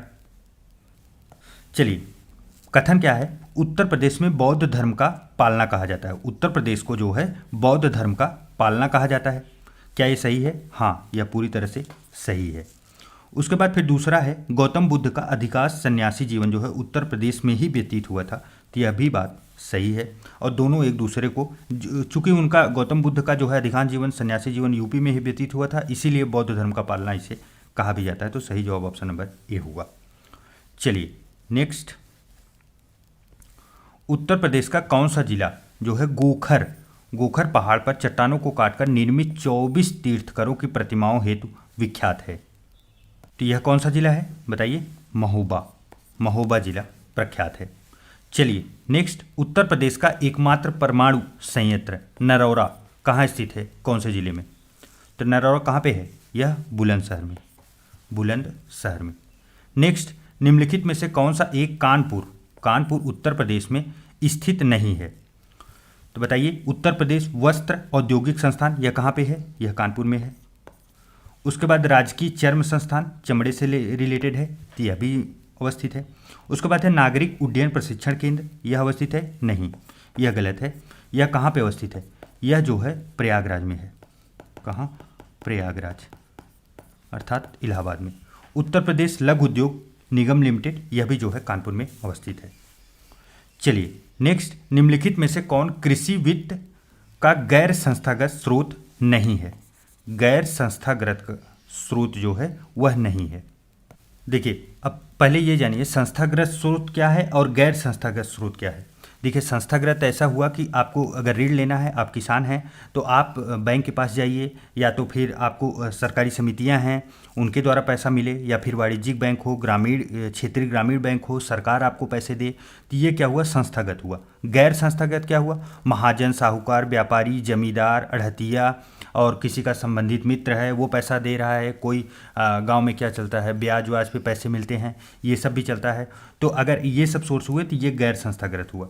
तो यहाँ पे क्या है? महाजन और साहूकार, अड़हतिया, व्यापारी, ये सब तो क्या है? गैर संस्थागत स्रोत हैं। इसमें नहीं है तो यह सहकारी समितियाँ हैं। सहकारी समितियाँ ये क्या है? यह संस्थागत स्रोत है, संस्थागत। चलिए नेक्स्ट, उत्तर प्रदेश के निम्नलिखित जिलों में से कौन सा एक नगरीय जनसंख्या की दृष्टि से न्यूनतम है? नगरीय जनसंख्या की दृष्टि से न्यूनतम अर्थात ज़्यादा से ज़्यादा यहाँ पे क्या है? ग्रामीण जनसंख्या है। वह कौन सा जिला है? तो है श्रावस्ती। चलिए नेक्स्ट, देश में कुल नगरीय जनसंख्या में उत्तर प्रदेश का योगदान 11.79% है। क्या ये फैक्ट सही है? हाँ, यह फैक्ट पूरी तरह से सही है। आप लोग इसे जरूर याद रखिए। नगरीय जनसंख्या देश में कुल जो है उत्तर प्रदेश का योगदान। दूसरा है, वर्ष 2011 की जनगणना के अनुसार नगरीय जनसंख्या में उत्तर प्रदेश का प्रथम स्थान है। जनसंख्या प्रतिशत बात नहीं की जा रही है, जनसंख्या नंबर में। तो क्या ये सही है? नहीं, यह फैक्ट गलत है और बहुत महत्वपूर्ण है, ये पूछा भी जा सकता है, क्योंकि पहले स्थान पे जो है, पहले स्थान पे महाराष्ट्र आता है, दूसरे स्थान पे यूपी आता है। संख्या के मामले में भी ये बात जानिए, क्योंकि संख्या का मामला कहीं पे भी आता है हम जनगणना से रिलेटेड, तो हम लोग तुरंत उत्तर प्रदेश की तरफ जाते हैं। यहाँ महाराष्ट्र पहले नंबर पे है। तो यहाँ पूछा क्या जा रहा है, सत्य कथन क्या है? तो सत्य कथन पहला है, सही जवाब ऑप्शन नंबर ए। चलिए नेक्स्ट शब्द देखते हैं। निम्नलिखित कथनों में से कौन सा एक सत्य नहीं है? देखिए, पहला है भातखंडे संगीत महाविद्यालय उत्तर प्रदेश में संगीत शिक्षा केंद्र के रूप में, यहाँ गलत टाइपिंग हुई है, केंद्र के रूप में स्थापित पहला महाविद्यालय था। तो क्या ये बात सही है? हाँ, यह पूरी तरह सही है, हमें गलत ढूंढना है। राजकीय ललित कला अकादमी लखनऊ में स्थित है, तो यह भी सही है। पंडित दीनदयाल पशु चिकित्सा विज्ञान विश्वविद्यालय गोरखपुर में स्थित है, तो यह गलत है। पंडित दीनदयाल पशु चिकित्सा के लिए जो है विज्ञान विश्वविद्यालय, यह गोरखपुर में न अवस्थित होकर कहाँ पे अवस्थित है? मथुरा में है, मथुरा। तो सही जवाब ऑप्शन नंबर सी होगा। चलिए नेक्स्ट, बिजनौर जिले में निवास करने वाली निम्नलिखित में से कौन सी जनजाति जो है इस्लाम धर्म का अनुसरण करती है? इस्लाम धर्म, तो वह कौन सी जनजाति है? वो है माहीगीर, माहीगीर जनजाति। अच्छा, यहाँ पे देखिए खरवार और बैगा, खरवार और बैगा दो जनजाति दिया गया है। यह कहाँ की जनजाति हैं? ये सोनभद्र की, सोनभद्र उत्तर प्रदेश की ही हैं, उत्तर प्रदेश के जिला सोनभद्र में पाई जाती है। और भोक्सा, भोक्सा जनजाति, यह कहाँ पे? यह भी बिजनौर की है, बिजनौर की है, लेकिन यह अपने आप को क्या मानते हैं? ये अपने आप को राजपूत मानते हैं, राजपूत के वंशज, और खास करके पतवार राजपूत, पतवार राजपूत। चलिए नेक्स्ट, मेला और आयोजन स्थल ध्रुपद मेला वाराणसी में होता है, हाँ ये सही है। नेक्स्ट है पशु मेला बटेश्वर में, यह भी सही है। और सोरो मेला एटा कासगंज में, हाँ यह भी सही है। तो इसका सही जवाब क्या बनेगा? इसमें क्या पूछा गया है? सही सुमेलित है, तो ऑप्शन नंबर डी, तीन के तीनों जो है सही सुमेलित है। चलिए नेक्स्ट, पाल्मा रेशियो संबंधित है। पाल्मा रेशियो जो है यह किससे संबंधित है?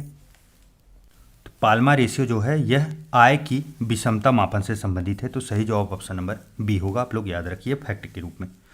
चलिए नेक्स्ट, निम्नलिखित राज्यों के युग्मों में से किस एक में सर्वाधिक, सबसे ज़्यादा, उसके बाद न्यूनतम अनुसूचित जाति की जनसंख्या निवास करती है? अनुसूचित जाति अर्थात ESC जो जाति है वो कहाँ निवास करती है? सबसे ज़्यादा कहाँ होगा?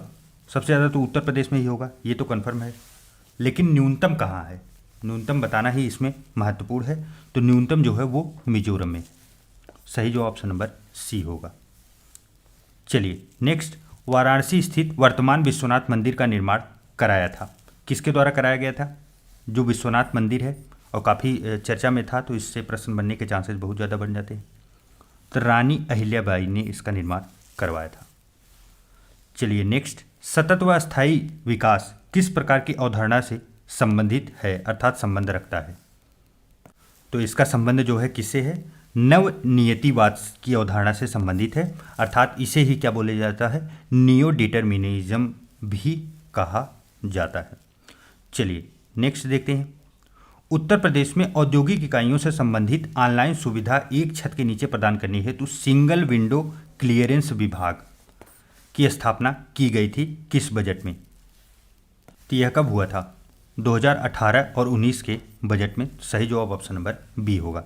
चलिए नेक्स्ट, दिसंबर 2021 में निम्नलिखित में से किस देश ने न्यू डेवलपमेंट बैंक के चौथे सदस्य के रूप में सदस्यता ग्रहण की? तो वह कौन सा देश था? वह मिस्र था, मिस्र। चलिए नेक्स्ट, निम्नलिखित में से किस एक राज्य में प्रधानमंत्री नरेंद्र मोदी द्वारा रेणुका जी बांध परियोजना की नींव रखी गई? यह किस राज्य में अवस्थित है? तो यह कौन से राज्य में है? यह हिमाचल प्रदेश में है। कहाँ? हिमाचल प्रदेश। अच्छा, इसमें दूसरा प्रश्न ये है कि कौन से नदी पे है? नदी जो है वो गिरी नदी है, गिरी नदी। अच्छा, यहाँ पे एक फैक्ट आप लोग याद रखिए, 6 राज्य जो है सम्मिलित होकर इस परियोजना का हिस्सा हैं, जो बनाने में कार्य कर रहे हैं, सहयोग हैं।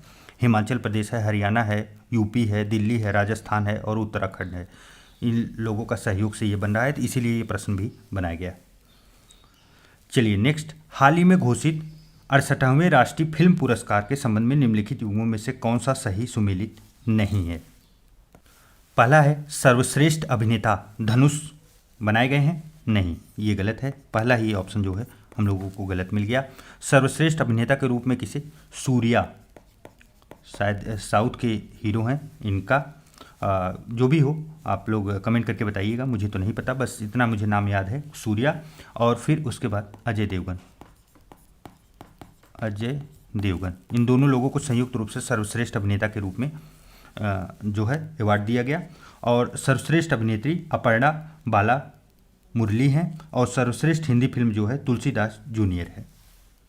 चलिए नेक्स्ट, हाल ही में जारी हेनले पासपोर्ट इंडेक्स 2022 के संबंध में निम्नलिखित कथनों पर विचार कीजिए। पहला है, इस इंडेक्स में जापान शीर्ष स्थान पर है, ये तो जब से आया है तब से ही वो जापान ही शीर्ष स्थान पे बना रहता है। दूसरा है, इस इंडेक्स में अंतिम स्थान पर यमन है, हाँ यह सही है। उसके बाद भारत मार्तानिया एवं तजाकिस्तान के साथ संयुक्त रूप से 87वें अर्थात 87वें स्थान पर है, तो यह भी बात जो है पूरी तरह से सही है। तो इसका सही जवाब क्या बनेगा, ऑप्शन नंबर डी। चलिए नेक्स्ट, संघीय सहयोग संगठन द्वारा हाल ही में निम्नलिखित में से किस एक भारतीय शहर को वर्ष 2022-23 के लिए अपनी प्रथम सांस्कृतिक एवं पर्यटन राजधानी के रूप में घोषित किया गया। काफ़ी महत्वपूर्ण प्रश्न है, करंट अफेयर में काफ़ी दिनों तक बना रहा और उम्मीद है यह सबको भी पता होगा, यह है वाराणसी। चलिए नेक्स्ट, प्रधानमंत्री नरेंद्र मोदी द्वारा हाल ही में भारत के किस राज्य में देश के पहले सामुदायिक रेडियो स्टेशन दूधवाणी, पहला सामुदायिक जो है रेडियो स्टेशन कौन सा, दूधवाणी का जो है उद्घाटन किया गया, यह किस राज्य में है, किस राज्य में किया गया, तो यह गुजरात। नेक्स्ट, अरावली जैव विविधता पार्क, ये काफ़ी कन्फ्यूजन वाला प्रश्न है। अरावली जैव विविधता पार्क को फरवरी 2022 में भारत का प्रथम OECM स्थल का दर्जा IUCN द्वारा प्रदान किया गया। यह पार्क कहाँ स्थित है, अरावली जैव विविधता पार्क कहाँ पे है, ऑप्शन में देखिए ये जरूर रहेगा, क्योंकि अरावली राजस्थान में है तो इसलिए ये ऑप्शन जरूर बनेगा और यही कन्फ्यूजन होगा क्योंकि ये है गुरुग्राम हरियाणा में।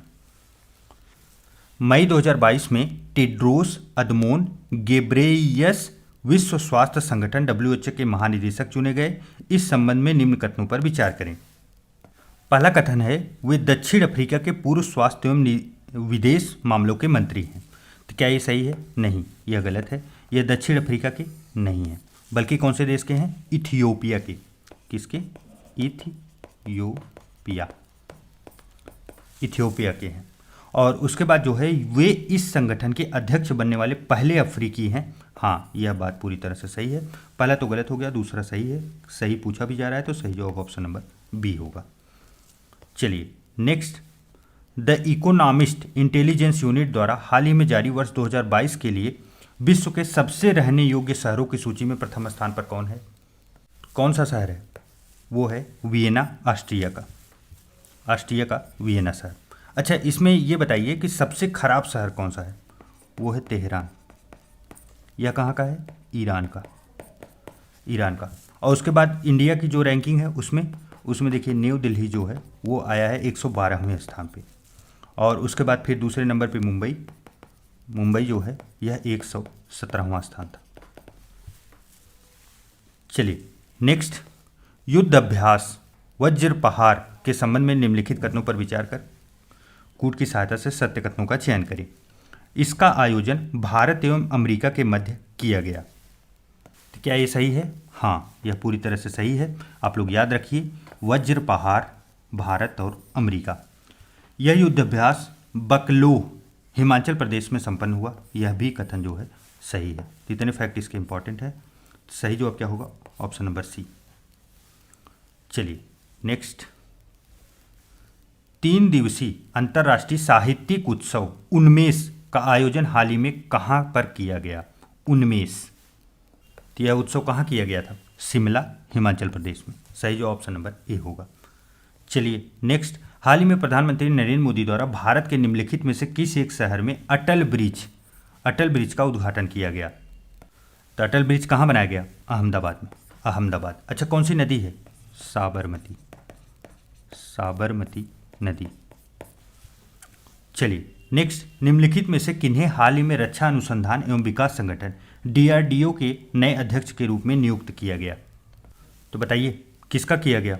समीर वी कामत नियुक्त हुए हैं। अच्छा ये बताइए DRDO की स्थापना कब होती है?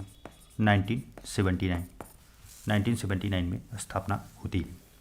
चलिए नेक्स्ट, शरणार्थियों की समस्याओं की दिशा में कार्य करने हेतु निम्नलिखित में से किस एक को हाल ही में यूनेस्को शांति पुरस्कार 2022 से सम्मानित किया गया? यूनेस्को जो है शांति पुरस्कार बहुत महत्वपूर्ण है, तो बताइए कौन? तो वो हैं पूर्व जर्मन चांसलर एंजेला मार्केल को दिया गया है। चलिए नेक्स्ट, निम्नलिखित कथनों में से कौन सा मिशन अमृत सरोवर के संबंध में सत्य है? यह प्रश्न जो है very very very very important में आप लोग जरूर से जरूर लगा लीजिएगा, क्योंकि ये प्रश्न आने के पूरे चांसेज है। मिशन अमृत सरोवर, यह प्रधानमंत्री नरेंद्र मोदी द्वारा इस अभियान का शुभारंभ जो है 24 अप्रैल 2022 को किया गया, तो काफ़ी महत्वपूर्ण डेट भी है। और पटवई रामपुर उत्तर प्रदेश में भारत के पहले अमृत सरोवर का उद्घाटन किया गया। दो के दोनों कथन जो है सही है, तो सही जो ऑप्शन नंबर सी होगा। चलिए नेक्स्ट, हाल ही में विज्ञान एवं प्रौद्योगिकी विभाग द्वारा भारत का प्रथम नाइट स्काई अभ्यारण्य कहाँ स्थापित करने का निर्णय लिया गया है? तो बताइए भारत का प्रथम नाइट स्काई अभ्यारण्य कहाँ स्थापित किया जाएगा? ये लद्दाख में, लद्दाख की लेह में। चलिए नेक्स्ट, इंग्लैंड के लिसेस्टर स्थित क्रिकेट ग्राउंड का नाम हाल ही में किस एक पूर्व भारतीय क्रिकेटर के नाम पर रखा गया है? तो वह कौन से क्रिकेट खिलाड़ी हैं? वो हैं सुनील गावस्कर। अच्छा, इनकी एक ऑटोबायोग्राफी है, क्या नाम है उसका? सनी डेज। इसे भी आप लोग याद रखिएगा। इन्हीं के नाम पर जो है इंग्लैंड का ग्राउंड का नाम रखा गया है। नेक्स्ट है, जुलाई 2022 में अंतर्राष्ट्रीय क्रिकेट परिषद की वार्षिक बैठक के दौरान ICC ने ICC है वो 3 देशों को एसोसिएट सदस्य का दर्जा प्रदान किया। निम्नलिखित में से कौन सा एक देश उसमें सम्मिलित नहीं था? 3 देश उसमें हैं, एक नहीं है, वो कौन सा है? तो देखिए वह देश कौन सा है? कजाकिस्तान। कजाकिस्तान इसमें शामिल नहीं है, बाकी यही 3 देश हैं। देखिए स्थान वाले कई आएंगे जहाँ से कन्फ्यूजन बनाया जाएगा, लेकिन आप लोग हमेशा याद रखिए कौन से 3 देश हैं? आइवरी कोस्ट, कंबोडिया और उज्बेकिस्तान को शामिल किया गया है। महत्वपूर्ण प्रश्न है, जुलाई 2022 का है, बहुत दिन पुराना नहीं है, और यह करंट अफेयर बनने के पूरे चांसेस हैं। जून 2022 में G7 राष्ट्रों का जो है 48वां शिखर सम्मेलन 2022 कहाँ संपन्न हुआ? तो यह कहाँ हुआ था? स्लास एल्माउ जर्मनी में। और आपको पता ही होगा कि जो जहाँ सम्मेलन होता है वहीं अध्यक्षता भी की जाती है, तो अध्यक्षता भी जर्मनी के द्वारा किया गया। नेक्स्ट है, हाल ही में जारी वैश्विक लैंगिक अंतराल रिपोर्ट 2022 के संबंध में निम्नलिखित कथनों पर विचार कीजिए। रिपोर्ट कौन सी है? वैश्विक लैंगिक अंतराल रिपोर्ट 2022। देखिए पहला स्टेटमेंट है, यह रिपोर्ट विश्व आर्थिक मंच द्वारा जारी किया जाता है। तो पहला काफ़ी इंपॉर्टेंट फैक्ट, विश्व आर्थिक मंच के द्वारा यह जारी किया जाता है, तो यह बात पूरी तरह सही है। नेक्स्ट है, इस सूचकांक में आइसलैंड को शीर्ष स्थान प्राप्त हुआ, तो आइसलैंड पहले स्थान पर है, यह भी सही है। इस सूचकांक में भारत 135वां स्थान पे था, यह भी बात पूरी तरह से सही है। तो सही जवाब क्या बनेगा? Option number D. चलिए नेक्स्ट, हाल ही में स्वयं का इंटरनेट सेवा शुरू करने वाला भारत का प्रथम एवं एकमात्र राज्य कौन सा है? स्वयं का इंटरनेट सेवा शुरू करने वाला भारत का प्रथम राज्य ये है केरल। चलिए नेक्स्ट, केंद्रीय सामाजिक न्याय एवं अधिकारिता मंत्रालय द्वारा लक्षित क्षेत्रों के हाई स्कूल में पढ़ने वाले छात्रों के लिए किस एक योजना की शुरुआत हाल ही में की गई? देखिए इस प्रश्न में कई फैक्ट महत्वपूर्ण हैं। केंद्रीय सामाजिक एवं न्याय अधिकारिता मंत्रालय है, तो यह तो पहला फैक्ट महत्वपूर्ण हो गया। और दूसरा जो योजना चलाई जा रही है वो श्रेष्ठ है। कौन सी है? श्रेष्ठ। अच्छा, किसके लिए चलाई जा रही है? तो ये जो अनुसूचित जात के जो छात्र हैं उन्हें गुणवत्तापूर्ण शिक्षा देने के लिए चलाई जा रही है, तो यह भी काफ़ी महत्वपूर्ण फैक्ट है। तीनों फैक्ट आप लोग याद रखिएगा। नेक्स्ट है, निम्नलिखित में से कौन सी भारत की प्रथम नेजल नाक से दी जाने वाली कोविड वैक्सीन है? तो वह वैक्सीन का नाम क्या है? तो उस वैक्सीन का नाम है BBVV 154 इंट्रानेजल, अर्थात नाक से ली जाने वाली वैक्सीन, कोविड वैक्सीन। चलिए नेक्स्ट, लोक कला, प्रदर्शन कला,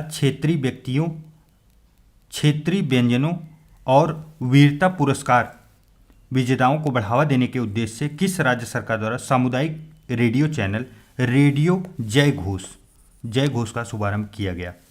यह किस राज्य के द्वारा चलाया गया? यह उत्तर प्रदेश के द्वारा है। महत्वपूर्ण फैक्ट है, याद रखिए। नेक्स्ट, विज्ञान एवं प्रौद्योगिकी मंत्रालय के निर्देशन में संचालित भारत के प्रथम लेवेंडर महोत्सव का आयोजन किस राज्य या केंद्र शासित प्रदेश में किया गया? तो यह महोत्सव जो है कहाँ किया गया है? जम्मू एंड कश्मीर में। महत्वपूर्ण है क्योंकि जम्मू और कश्मीर से बराबर प्रश्न बनते रहे हैं यूपीपीएससी में। चलिए साथियों, इस प्रकार पहला टेस्ट पूरी तरह से समाप्त हो गया है। इसका पीडीएफ जो है अब आप लोगों को टेलीग्राम पे मिल जाएगा। टेलीग्राम का चैनल जो है वीडियो के डिस्क्रिप्शन में है। फिर से मैं रिपीट करके बता रहा हूँ, आप लोग वहाँ से ज़रूर डाउनलोड कर लीजिएगा। कैसा लगा ये सेशन आप लोग कमेंट करके ज़रूर बताइएगा। चलिए मिलते हैं एक नए वीडियो में, तब तक के लिए ढेर सारा प्यार, नमस्कार।